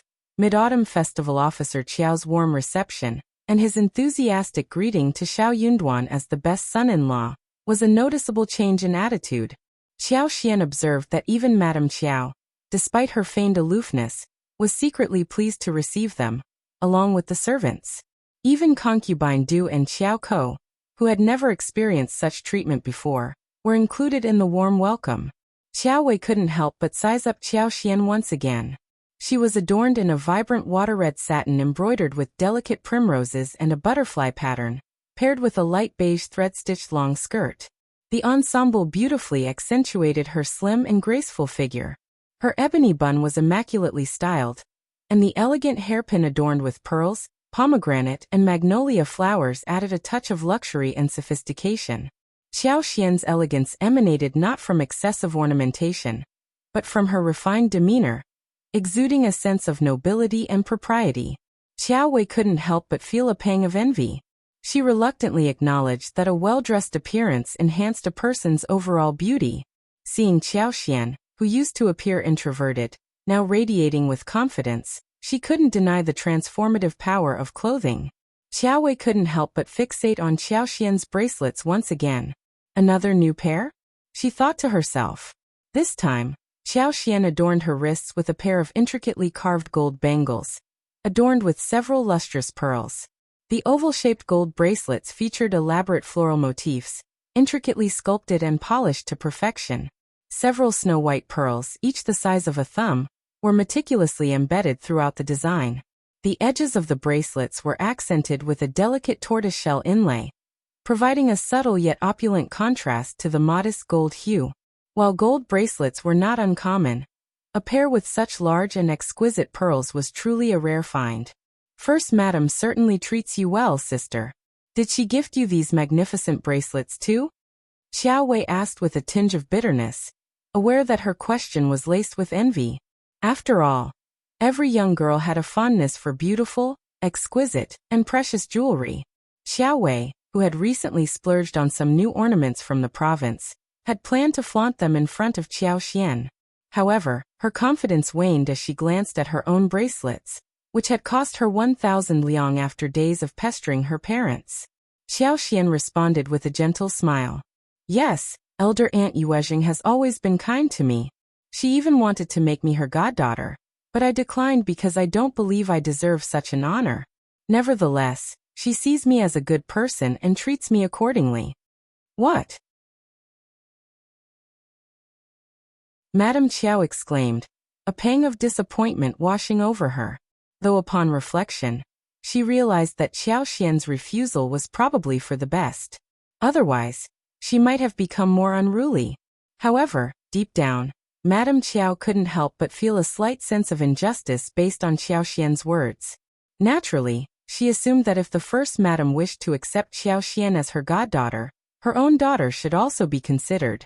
After all, her own daughter was surely superior to Xiao Xian, wasn't she? Madame Qiao entertained the idea of finding a godmother for her daughter. The Yuezhing family, being a prosperous business family, held significant influence, and establishing a connection with them would undoubtedly bring numerous advantages. The jealousy of Qiao Ko and Xiao Wei towards Xiao Xian was evident as they couldn't help but sneer. They believed that Xiao Xian was fabricating her claims, insisting that the first madam would never have liked her. She's just bragging, Xiao Ko muttered under her breath, while Xiao Wei nodded in agreement. Xiao Xian, sensing their disbelief, found amusement in their reactions. She smiled, feeling a sudden urge to find a peaceful spot for a nap. She wondered if there was a suitable place available for her. Deep down, Xiao Xian acknowledged the strained relationship she had with her lineal mother and stepsister. Aware that they were obligated to treat her cordially under her father's watchful eye, she saw no point in prolonging their interactions if they truly disliked one another. After all, she considered herself considerate in avoiding unnecessary confrontations with them. As for finding a place to rest, Madame Qiao had arranged a small courtyard for her through Auntie Ling, ensuring that Xiao Xian did get a designated space of her own.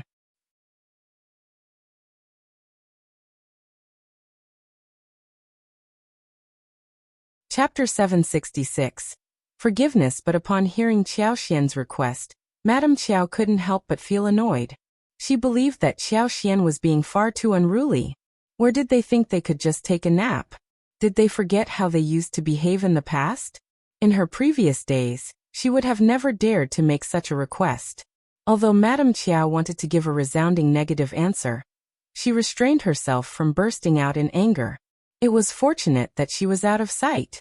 Deciding to accommodate their request, Madame Chiao instructed the servants to find a suitable place for Qiao Xian, Li Xia, and Li Qiu to rest. The courtyard was carefully prepared, and despite some wilted flowers on the table, an array of pastries, snacks, and drinks were served. However, Li Xia and Li Qiu couldn't help but voice their dissatisfaction upon seeing the pastries and snacks. The pastries lack the smoothness of ours. They are so roughly made. The tea has no scent and looks far inferior to what we have at home. And these flowers, they are not as pretty or fragrant as ours. Qiao Xian couldn't help but be amused by their complaints. After all, she was the one who had created those pastries at home, using the finest ingredients. The tea she served was made from the most precious tea leaves, cultivated and nurtured under her watchful eye with her unique powers. Naturally, nothing could compare to the quality she had achieved. The Qiao family was no longer a threat to her. Together with Xiao Yunduan, they had been strategizing on how to sever ties with the Qiao family. They had no intention of maintaining any closeness with such tasteless and shameless individuals. Soon their plans would come to fruition. As the mistress and maids were engaged in conversation, Concubine Du appeared with the reluctant Qiao Ko in tow. It seemed that Concubine Du had come to beg for forgiveness for their past wrongdoings.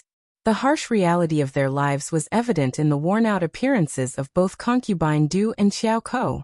Concubine Du, who used to exude arrogance and pride, now seemed devoid of any such expressions. Qiao Xian had no interest in engaging in trivial arguments with them, but she also had no intention of forgiving them easily. What right did they have to beg for her forgiveness now, expecting her to grant it? The previous owner of her body must have endured a great deal of suffering, which was why Qiao Xian herself found it difficult to establish a harmonious relationship with them. Especially Qiao Ko, who had intentionally caused her numerous troubles.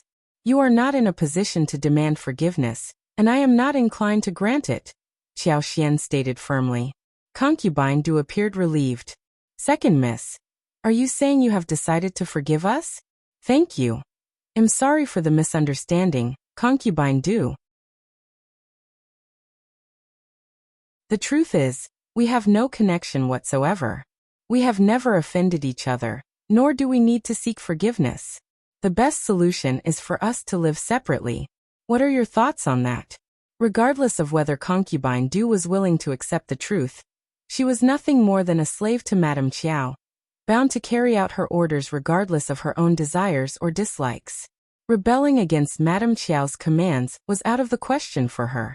While Qiao Xian despised Concubine Du for her actions and felt anger towards her, she had no intention of seeking revenge or causing her unnecessary hardship. However, if Concubine Du ever attempted to deceive her or set her up, Qiao Xian would not forgive her, nor would she be accommodating or allow her to have her way. Concubine Du's expression stiffened. After a moment of contemplation, she forced a smile. Second miss, you are correct.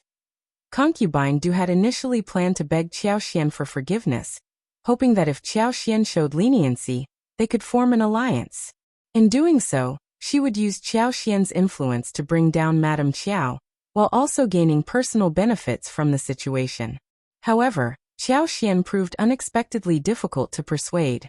Not daring to linger any longer, Concubine Du muttered a few more uncertain words and hastily departed with Qiao Ko. Li Xia and Li Qiu glanced disdainfully at them, remarking on the fickleness of both the mother and daughter. Qiao Xian let out a mocking laugh. Concubines can only navigate their existence through such means, constantly searching for a solid footing, but never truly finding it.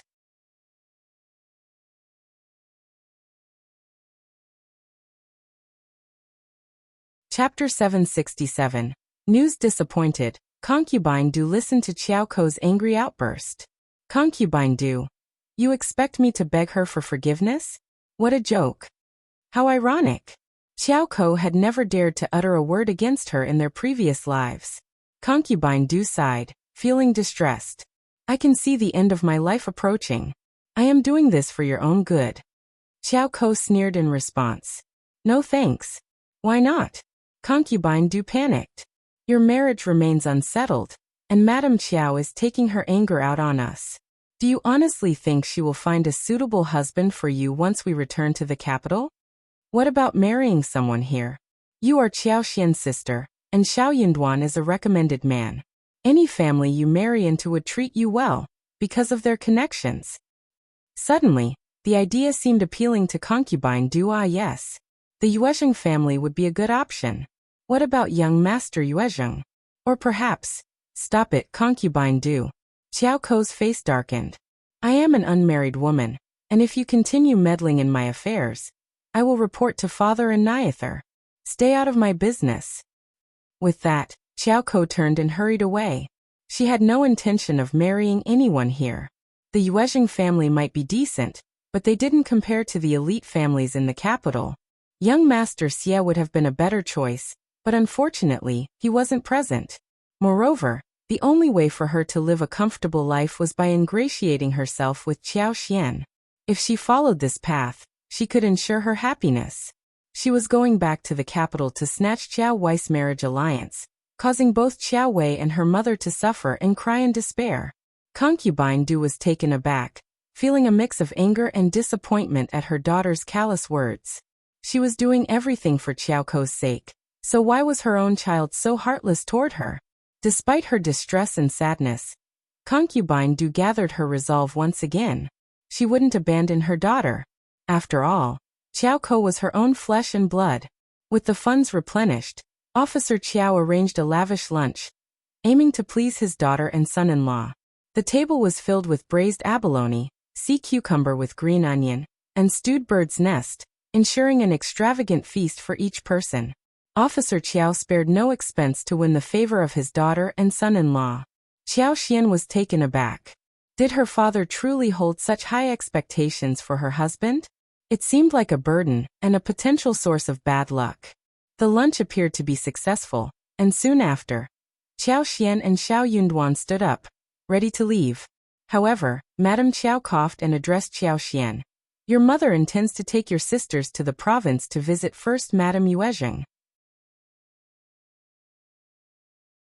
Xian, you must assist your mother in building a strong relationship with First Madame Yuezheng, understand? Madame Qiao wore a smile as she continued. First Madame treats Quan so well. With her support, everything will turn out fine. Old master, you needn't worry. Her words carried an implicit message that if anything were to go wrong, it would be Qiao Xian's responsibility. Qiao Xian inwardly sneered. No wonder she had been treated to such a lavish feast. They were trying to win her over for a favor. She realized she should have anticipated this. Her father had never been generous towards her unless he needed something in return. In response, Qiao Xian forced a smile and said, Don't worry, father. One will do my best. However, she made a silent decision. She would only fulfill what she was capable of doing. Anything beyond that, she would not stoop to their level of shamelessness.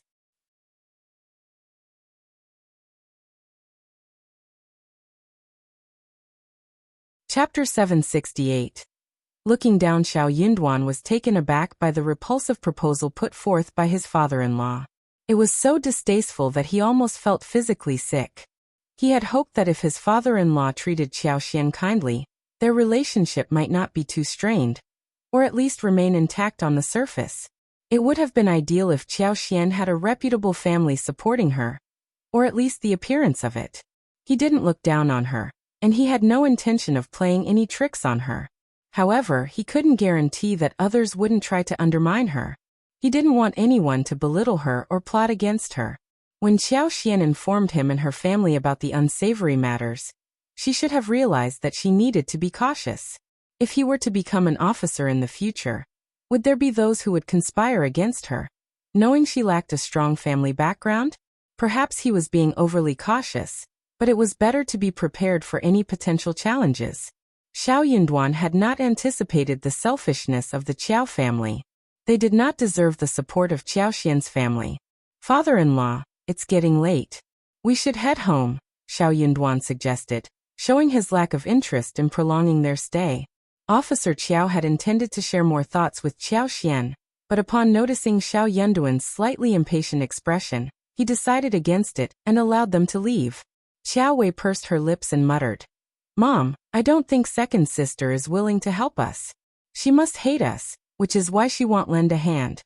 Madame Qiao smiled reassuringly. "Oh no, that's not true. She is your father's daughter and will always stand by his side. Daughters would never harbor hatred towards their fathers, right?" Officer Qiao shot an irritated glance at Xiao Wei. "Your mother is correct. Your sister isn't as narrow-minded as you think. Even if she were, she should never hate her parents. What are you even suggesting?" Madame Qiao smiled. "Don't blame Wei. She's just being concerned." Officer Qiao snorted, but didn't say anything further. Soon Mid-Autumn Day arrived and the harvest season was approaching. The first section of the Xiao family owned only a few fields, so they hired workers to help with the reaping, alleviating the burden on the family. However, the fields in Zhang village required more attention. There was also a pond that yielded fruits. Xiao Xian harvested some lotus roots and water chestnuts to bring home. The water chestnuts were steamed directly in a steamer. Once cooked, the black and hard shells were peeled off, revealing the snow-white flesh of the water chestnuts. They had a tender and chewy texture, with a fresh and sweet taste unique to aquatic plants. The lotus roots were cut into chunks and stewed with pig's trotters and peanuts. The resulting soup was rich and flavorful, while the lotus roots themselves were fresh and sweet. Additionally, they made hot and sour lotus root sticks. The soy-colored sauce clung to the finger-sized lotus root sticks, which were stir-fried with garlic cloves, green peppers, and red sour peppers. The dish offered a delightful combination of crispiness, spiciness, and tanginess. The whole family enjoyed a satisfying and delicious meal. The abundance of lotus roots allowed the family to enjoy various dishes for months to come. They could prepare cold lotus root slices, hot and sour diced lotus root, stir-fried lotus root slices, deep-fried lotus root chips, steamed lotus root meat pie, lotus root meatballs, lotus root ribs stewed soup, osmanthus glutinous rice with lotus roots, and more. The versatility of lotus roots provided endless culinary possibilities. In addition to the lotus roots, the betel nut taro that Xiao Xian brought back from the province was also ready for harvest. Each betel nut taro weighed around 3 to 5 to 4 kilograms and exhibited numerous purple spots on its surface, creating a beautiful appearance once the peel was removed.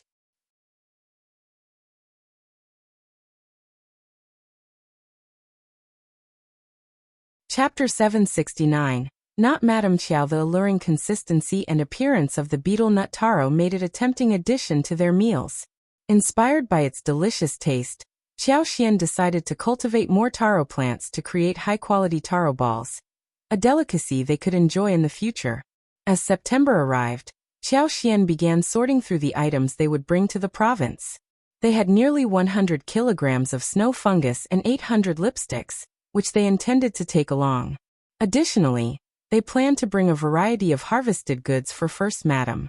Among these items were the lotus roots they had, but they also included a selection of taros. They would also bring Gastrodia elata, heterophylla, and figs. Other fruits such as ripe dragon fruits, pineapples, bananas, papayas, tangerines, and sugarcanes would also be included. While the quantity of these fruits was not substantial, their freshness and vibrant flavors added a sense of confidence to Xiao Xian. The fruits from the southern region thrived remarkably, particularly the dragon fruits and papayas, enhancing the array of offerings they would present to First Madam. In addition to the fruits mentioned earlier, Xiao Xian had plans to grow lychees, longans, and mangoes, as long as everything went well after the cold winter. The fruit trees had grown thick, their trunks as wide as her arms, demonstrating their robust and healthy condition. They promised a bountiful harvest in the coming year. With all preparations in order, Xiao Xian and Xiao Yunduan, accompanied by Nis. Fong, elder uncle, Yang Xiaoni, Xiao Sanlang, Qi Taotao, Xiao Junyan, and Xiao Qing, embarked on their journey to the province for a delightful time. Eldest uncle initially hesitated to join, but Ms. Fong insisted on his presence. It was necessary to have someone remain in the village for the sake of the family's security and stability. Xiao Dalong and Ms. Su chose to stay behind, attending to the care of their youngest son. The little boy was still too young to embark on a long trip. However, Ms. Su held hope in her heart, believing that there would be future opportunities for them to travel there.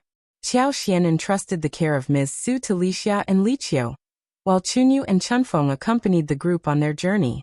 Due to the construction of the school, the first section of the Xiao family had gained recognition in the village, which provided reassurance to Qiao Xian and Xiao Yunduan to leave only Ms. Su and Xiao Dalong at home. With the support of the land officer and elderly men, anyone causing trouble to the family would not be tolerated. They had hired 3 wagons for the trip. One wagon was designated for carrying goods and presents, while the other 2 served as transportation for the travelers. They set off from the county early on the 5th of September. Qiao Xian deliberately did not inform Madame Qiao about their departure, nor did she allow her to join them on the journey. Qiao Xian was determined to keep them out of their affairs and prevent them from exerting any influence or control over their plans. The Qiao family remained unaware that Qiao Xian and Xiao Yunduan had already traveled to the province for their own shopping trip. Meanwhile, Madame Qiao was still in discussions with County Magistrate Qiao about their planned visit to the Yuezheng family on the 8th of September, intending to leave on the 7th. Madame Qiao believed that if they could spend the festival together, it would strengthen their relationship with the Yuezheng family. Officer Qiao supported this idea wholeheartedly. On the 6th day, Madame Qiao sent Auntie Ling to fetch Qiao Xian from Shouting Village to bring her back to the mansion, so they could travel together the following morning. However, to her surprise, Auntie Ling returned alone. Auntie Ling informed Madame Qiao that the Qiao family had already departed for the province the previous day. Madame Qiao couldn't believe what she was hearing. "What are you saying? How dare she?" Qiao Wei sneered and suggested. "Elle knew that girl was just pretending." "Mom, let's inform father about this so that he can reprimand her."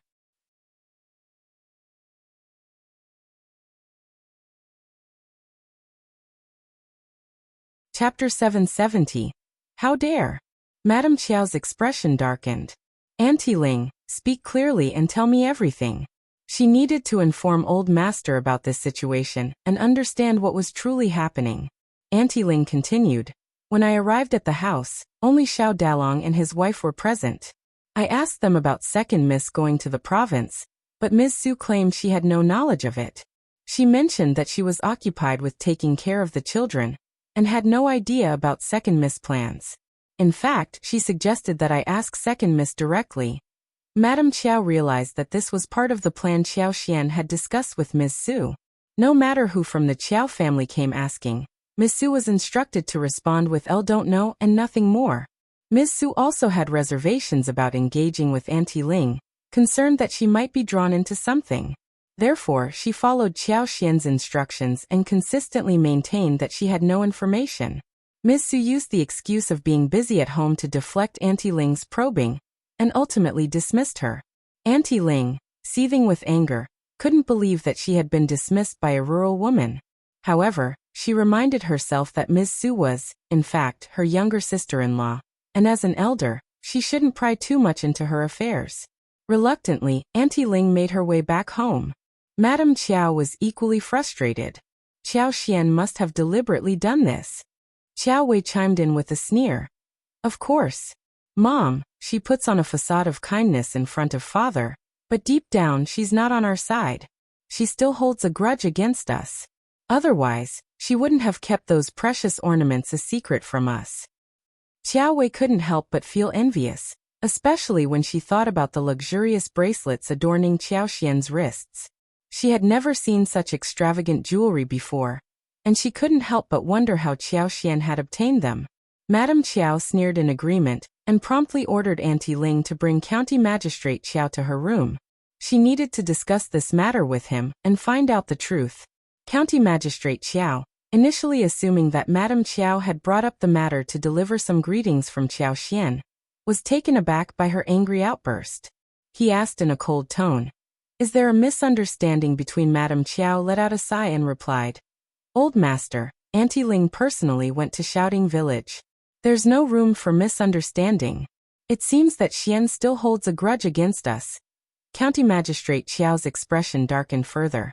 After a brief pause he said, "Perhaps, but no, The first section of the family went to the province together, right? Yes. That explains it. County Magistrate Qiao suddenly felt a sense of relief. The Xiao family went as a large group, so it might have been inconvenient for them to travel together. It's nothing to worry about. You can stick to the original plan and travel as scheduled tomorrow. You can contact them once you arrive. Madame Qiao and Xiao Wei were left stunned by County Magistrate Qiao's response. Xiao Wei screamed, "Dad, Qiao Xian doesn't think you and Mom are important. She doesn't like us and you are still defending her." "Shut up. What do you know anything?" County Magistrate Qiao shouted. "Don't suspect your sister. She is kind and she doesn't want to cause anyone trouble. She is apparently trying to save us trouble, and you are not only ungrateful, but also lecturing at me? Wei, you have to improve your personality." "Xiao Wei. Old master is right. Wei, no more talks."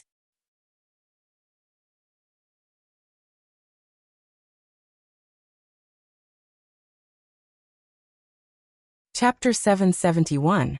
County Magistrate's Self-Respect. Madame Qiao drove away Qiao Wei and she smiled. "You're right, old master. It would be foolish for Qiao Xian to stay with the Yuezheng family. It would only bring disrespect and disdain upon us." County Magistrate Qiao was startled, and he could no longer keep the composure. Xiao Xian and Xiao Yunduan passed by the county, but did not even greet them, though they did not want to cause them trouble. They did not even inform them where and how to reach each other in the province.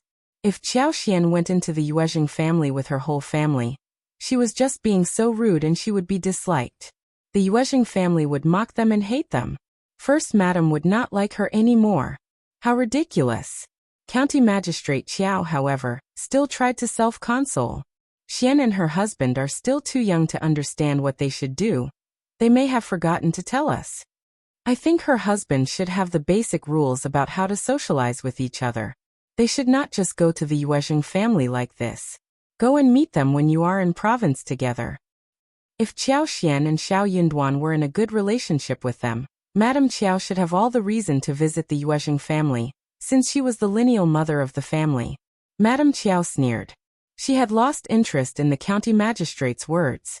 He just wanted to save his own face and made himself convinced. Just wait and see.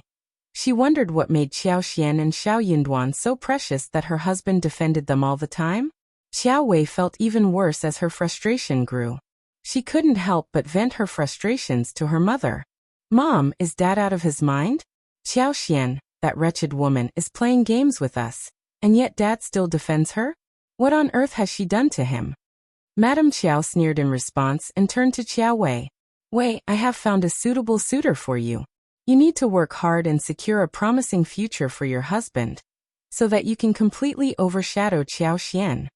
Xiao Wei remained puzzled by her father's actions, but Madame Qiao seemed to have a better understanding of the situation.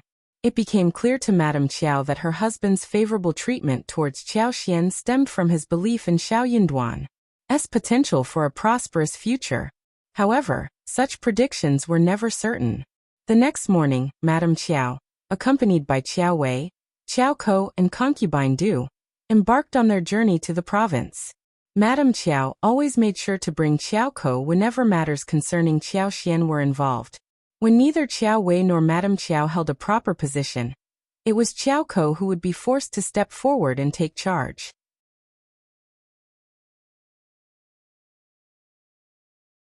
As for concubine Du, Madame Qiao had no intention of leaving her alone with County Magistrate Qiao. Concubine Du understood Madame Qiao's motives, and her resentment towards the situation only deepened. Xiao Ko was filled with excitement when she received the invitation to travel to the province. Upon their arrival in the evening, they settled into a nearby hostel.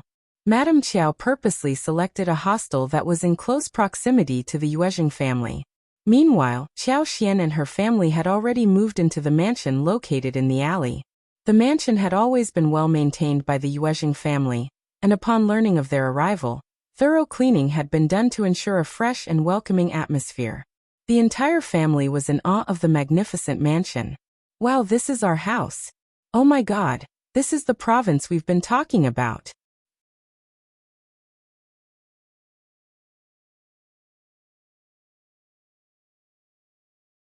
Chapter 772.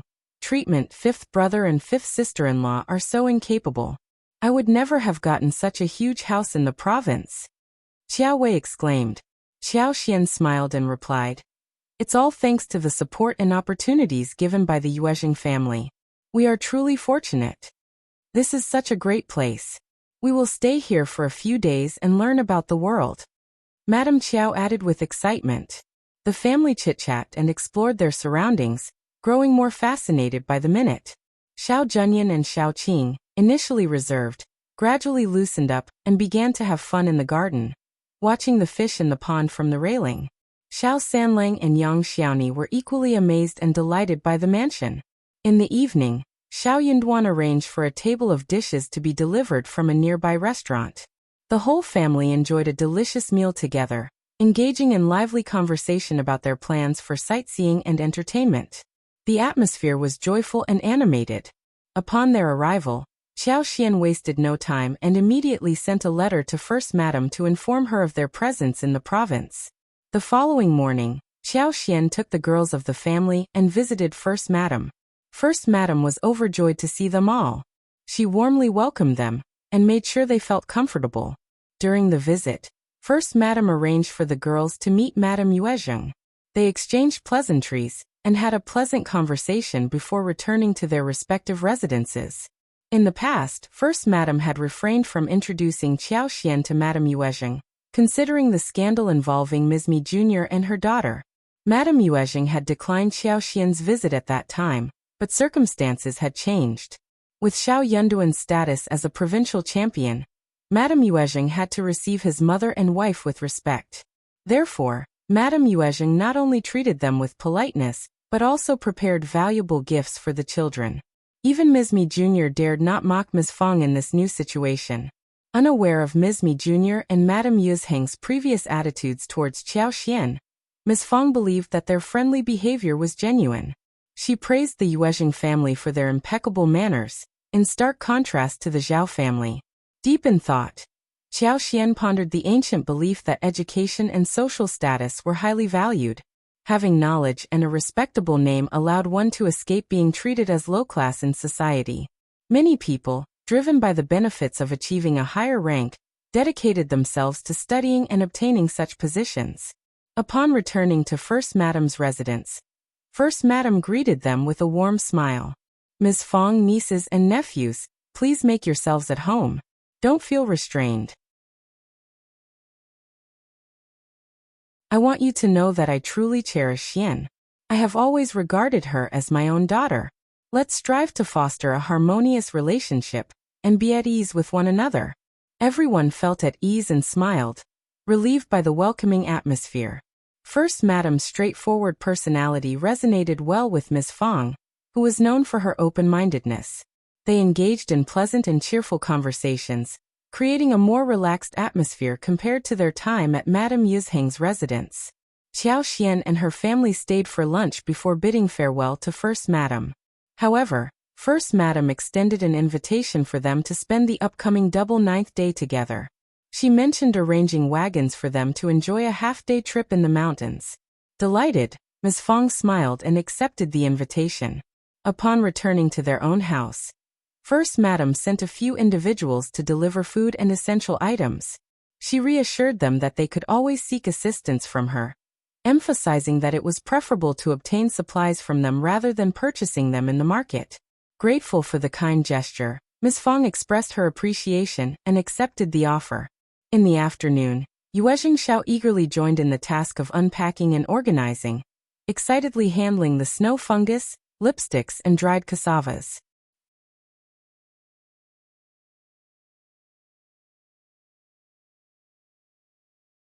Chapter 773. Promising future Xiao Xian had a substantial amount of cassava powder, weighing 5 kilograms, along with sun-dried cassavas. Yuezheng Xiao was impressed by the quantity and planned to send his men to fetch the remaining cassavas. In addition to the cassavas, Xiao Xian also presented taro balls and bubbles to the family. Although they had enjoyed these treats extensively at home, it was Yuezheng Xiao's first time trying them. Xiao Xian even suggested sending some to First Madam and Madame Yuezheng. The combination of taro balls, bubbles, sugar water, and a portion of milk created a delightful and chewy dessert, which would surely become a favorite among the general population. Yuezheng Xiao was delighted with the discovery. Not only did it provide a source of income, but it also offered him a delicious food option. Furthermore, the family was intrigued by the exotic fruits from the south. Dragon fruits and pineapples sourced from Qiao Xian's home piqued their interest. Madame Yuezheng particularly enjoyed bananas and dragon fruits, while the rest of the family appreciated all the fruits on offer. Yuezheng Xiao was amazed by Qiao Xian and her family's ability to successfully grow fruits. Without any hesitation, he promptly assigned a few people to search for dragon fruit, papaya, sugarcane, banana, and pineapple seedlings as per Qiao Xian's request. Dragon fruits and papayas were particularly favorable, as they could be planted and grown at any time. If these fruits flourished, it would expand the variety of desserts available. They might even be able to reduce their dependence on selling southern fruits by half. The future looked promising. On the day Madame Qiao and her family arrived in the province, Qiao Xian, Xiao Yunduan, Ms. Fang, and Yang Xiaoni spent the entire day shopping. While Ms. Fang was not one to splurge, Xiao Sanlang and Yang Xiaoni couldn't resist indulging themselves when they came across a wide array of delicious foods. Ms. Fang felt a pang of concern seeing the expenses, but she reasoned that since they wouldn't visit the province often and the couple was using their own money, she didn't intervene to stop them from splurging. Both Ms. Fang and eldest uncle were in awe of the bustling city, and spending an extra day there left them thoroughly satisfied with the experience. The excitement continued once they returned to their accommodation. For the next 2 days, Xiao Yunduan and Xiao Xian planned to explore the province with their family and celebrate the double 9th day with the Yuezheng family. Afterward, Xiao Yunduan had some literary gatherings lined up where he would visit esteemed masters alongside Xie Jingrong. Xiao Yunduan hadn't had the opportunity to engage in practical discussions with his fellow peers since becoming the provincial champion. Meanwhile, Qiao Xian decided to inspect the land she had recently purchased. With the autumn harvest completed, there was an abundance of available laborers. Qiao Xian made the decision to hire them to begin sorting out the 1,000 mu of land. Although they would have to wait until spring to cultivate bananas, sugarcane, and pineapples, they could start planting papayas, dragon fruits, tangerines, and pomelos right away. In addition to these new crops, Qiao Xian also transferred some lemon and fig trees from the village garden. While the winter temperatures in the region wouldn't drop below 5 degrees Celsius, except for the mountain peaks, there was still a possibility of frost, although snowfall was typically minimal. Before there happened one huge frost storm, and the fruits and crops were all damaged when that happened. But this case wasn't frequent. So Qiao Xian decided to see if those fruits could still grow well after winter here, with her superpower as the protecting means.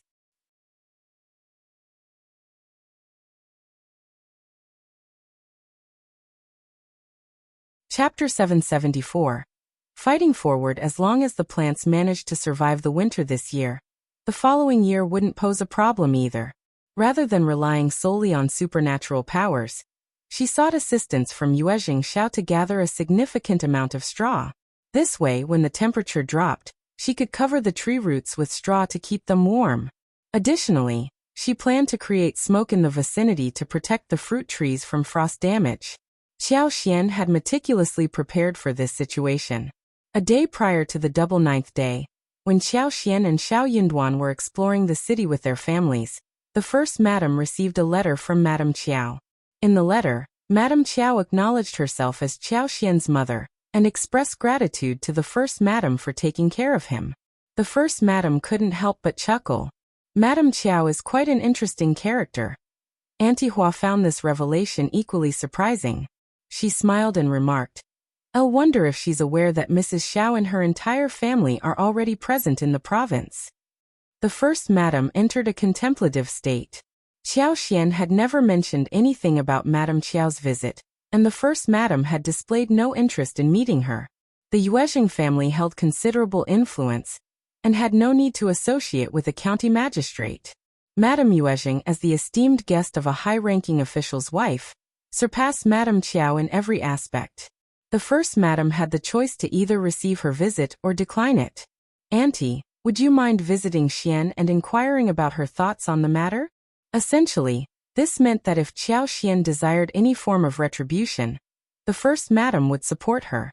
Auntie Hua replied and personally went to speak with Qiao Xian. Qiao Xian smiled and said, "Oh, forgot to inform Auntie about this.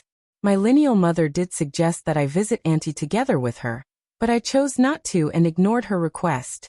I never expected them to arrive so quickly. Thank you for your concern, Auntie. It holds no significance for us. If Auntie wishes to meet them, she may do so. If she prefers not to, that's perfectly fine as well. I know what I need to do."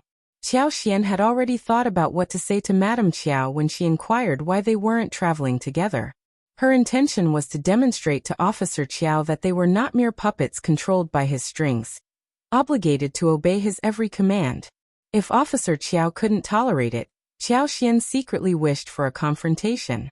If Officer Qiao could endure it, then she would have to put in even more effort to strengthen their relationship.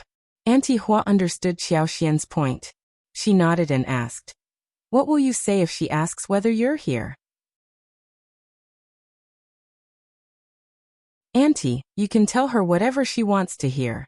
Just make sure not to disclose our whereabouts or reveal our business dealings with young Master Yuezheng," Qiao Xian instructed Auntie Hua. Auntie Hua comprehended the situation and nodded before taking her leave. In the guest house, Madame Qiao had mixed feelings upon hearing the response. The first madam provided a diplomatic answer, stating that they were occupied with numerous engagements on the double ninth day, and proposed visiting Madame Qiao the following day. This effectively prevented them from spending the day with the Yuezheng family. Furthermore, while Madame Qiao mentioned Qiao Xian, the first madam made no mention of her in the reply, which surprised Madame Qiao. Qiao Wei found this unsurprising and sneered. That girl must be lying. If she truly had a good relationship with the first madam, why wouldn't the first madam mention her? The first madam would have answered this question by stating that they never inquired about Qiao Xian in the first place.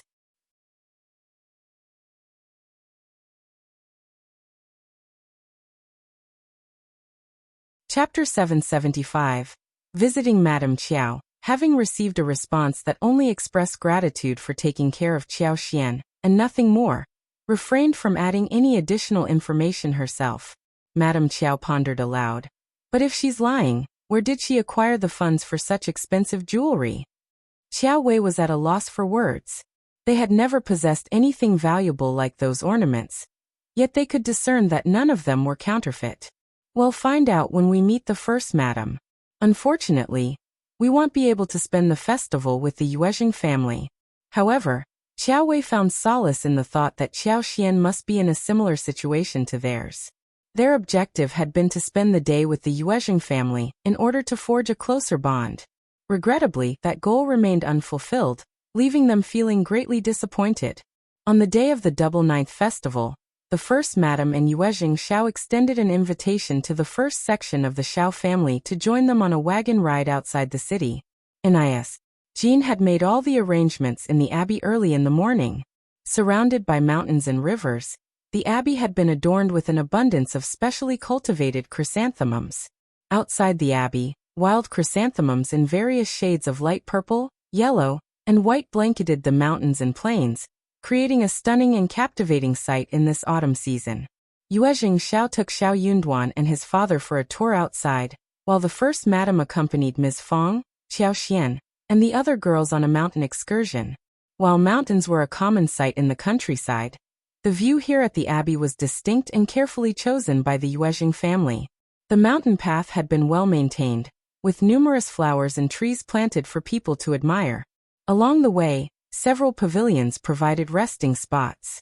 The highest pavilion on the mountain was spacious, where guests were served fruit snacks, cooked tea, and enjoyed their beverages. When viewed from a distance, the scene was truly magnificent. The entire day passed joyfully, leaving everyone in high spirits. The first madam decided to escort them directly back home, and they all agreed to spend the night together. The Yuezheng family also had their own reunion on this day. When the first madam, old master, and Yuezheng Shao insisted that they join, Ms. Fong and her family couldn't refuse. The old master and the first madam were deeply grateful to Qiao Xian for saving their lives, and with the two families engaged in business together, it was only fitting that they gathered for a festive dinner. As the head of the family, the first madam intended to address any misbehavior from the second section of the family during this special occasion. NIS. Mi Jr. wasn't foolish enough to cause trouble. She may not have been thrilled about the gathering, but she knew when to act accordingly. Madame Yuezhing accepted the proposal, considering it was suggested by the first section of the family. Furthermore, Xiao Yunduan held the title of provincial champion and maintained a good relationship with young Master Xie. Thus, it was advantageous for them to establish friendly ties with the Xiao family. Ms. Mi Jr. didn't dare to cause trouble, but she and her daughter were eager to witness an entertaining spectacle. They believed that Xiao Yunduan's title wouldn't make any significant difference. After all, they considered themselves a simple rural family with limited knowledge and experience. Such grand feasts and extravagant gatherings were completely foreign to them.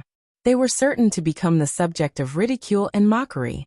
However, what Ms. Mi Jr. and her daughter were unaware of was that Xiao Xian possessed exceptional cooking skills and was well versed in a wide variety of dishes.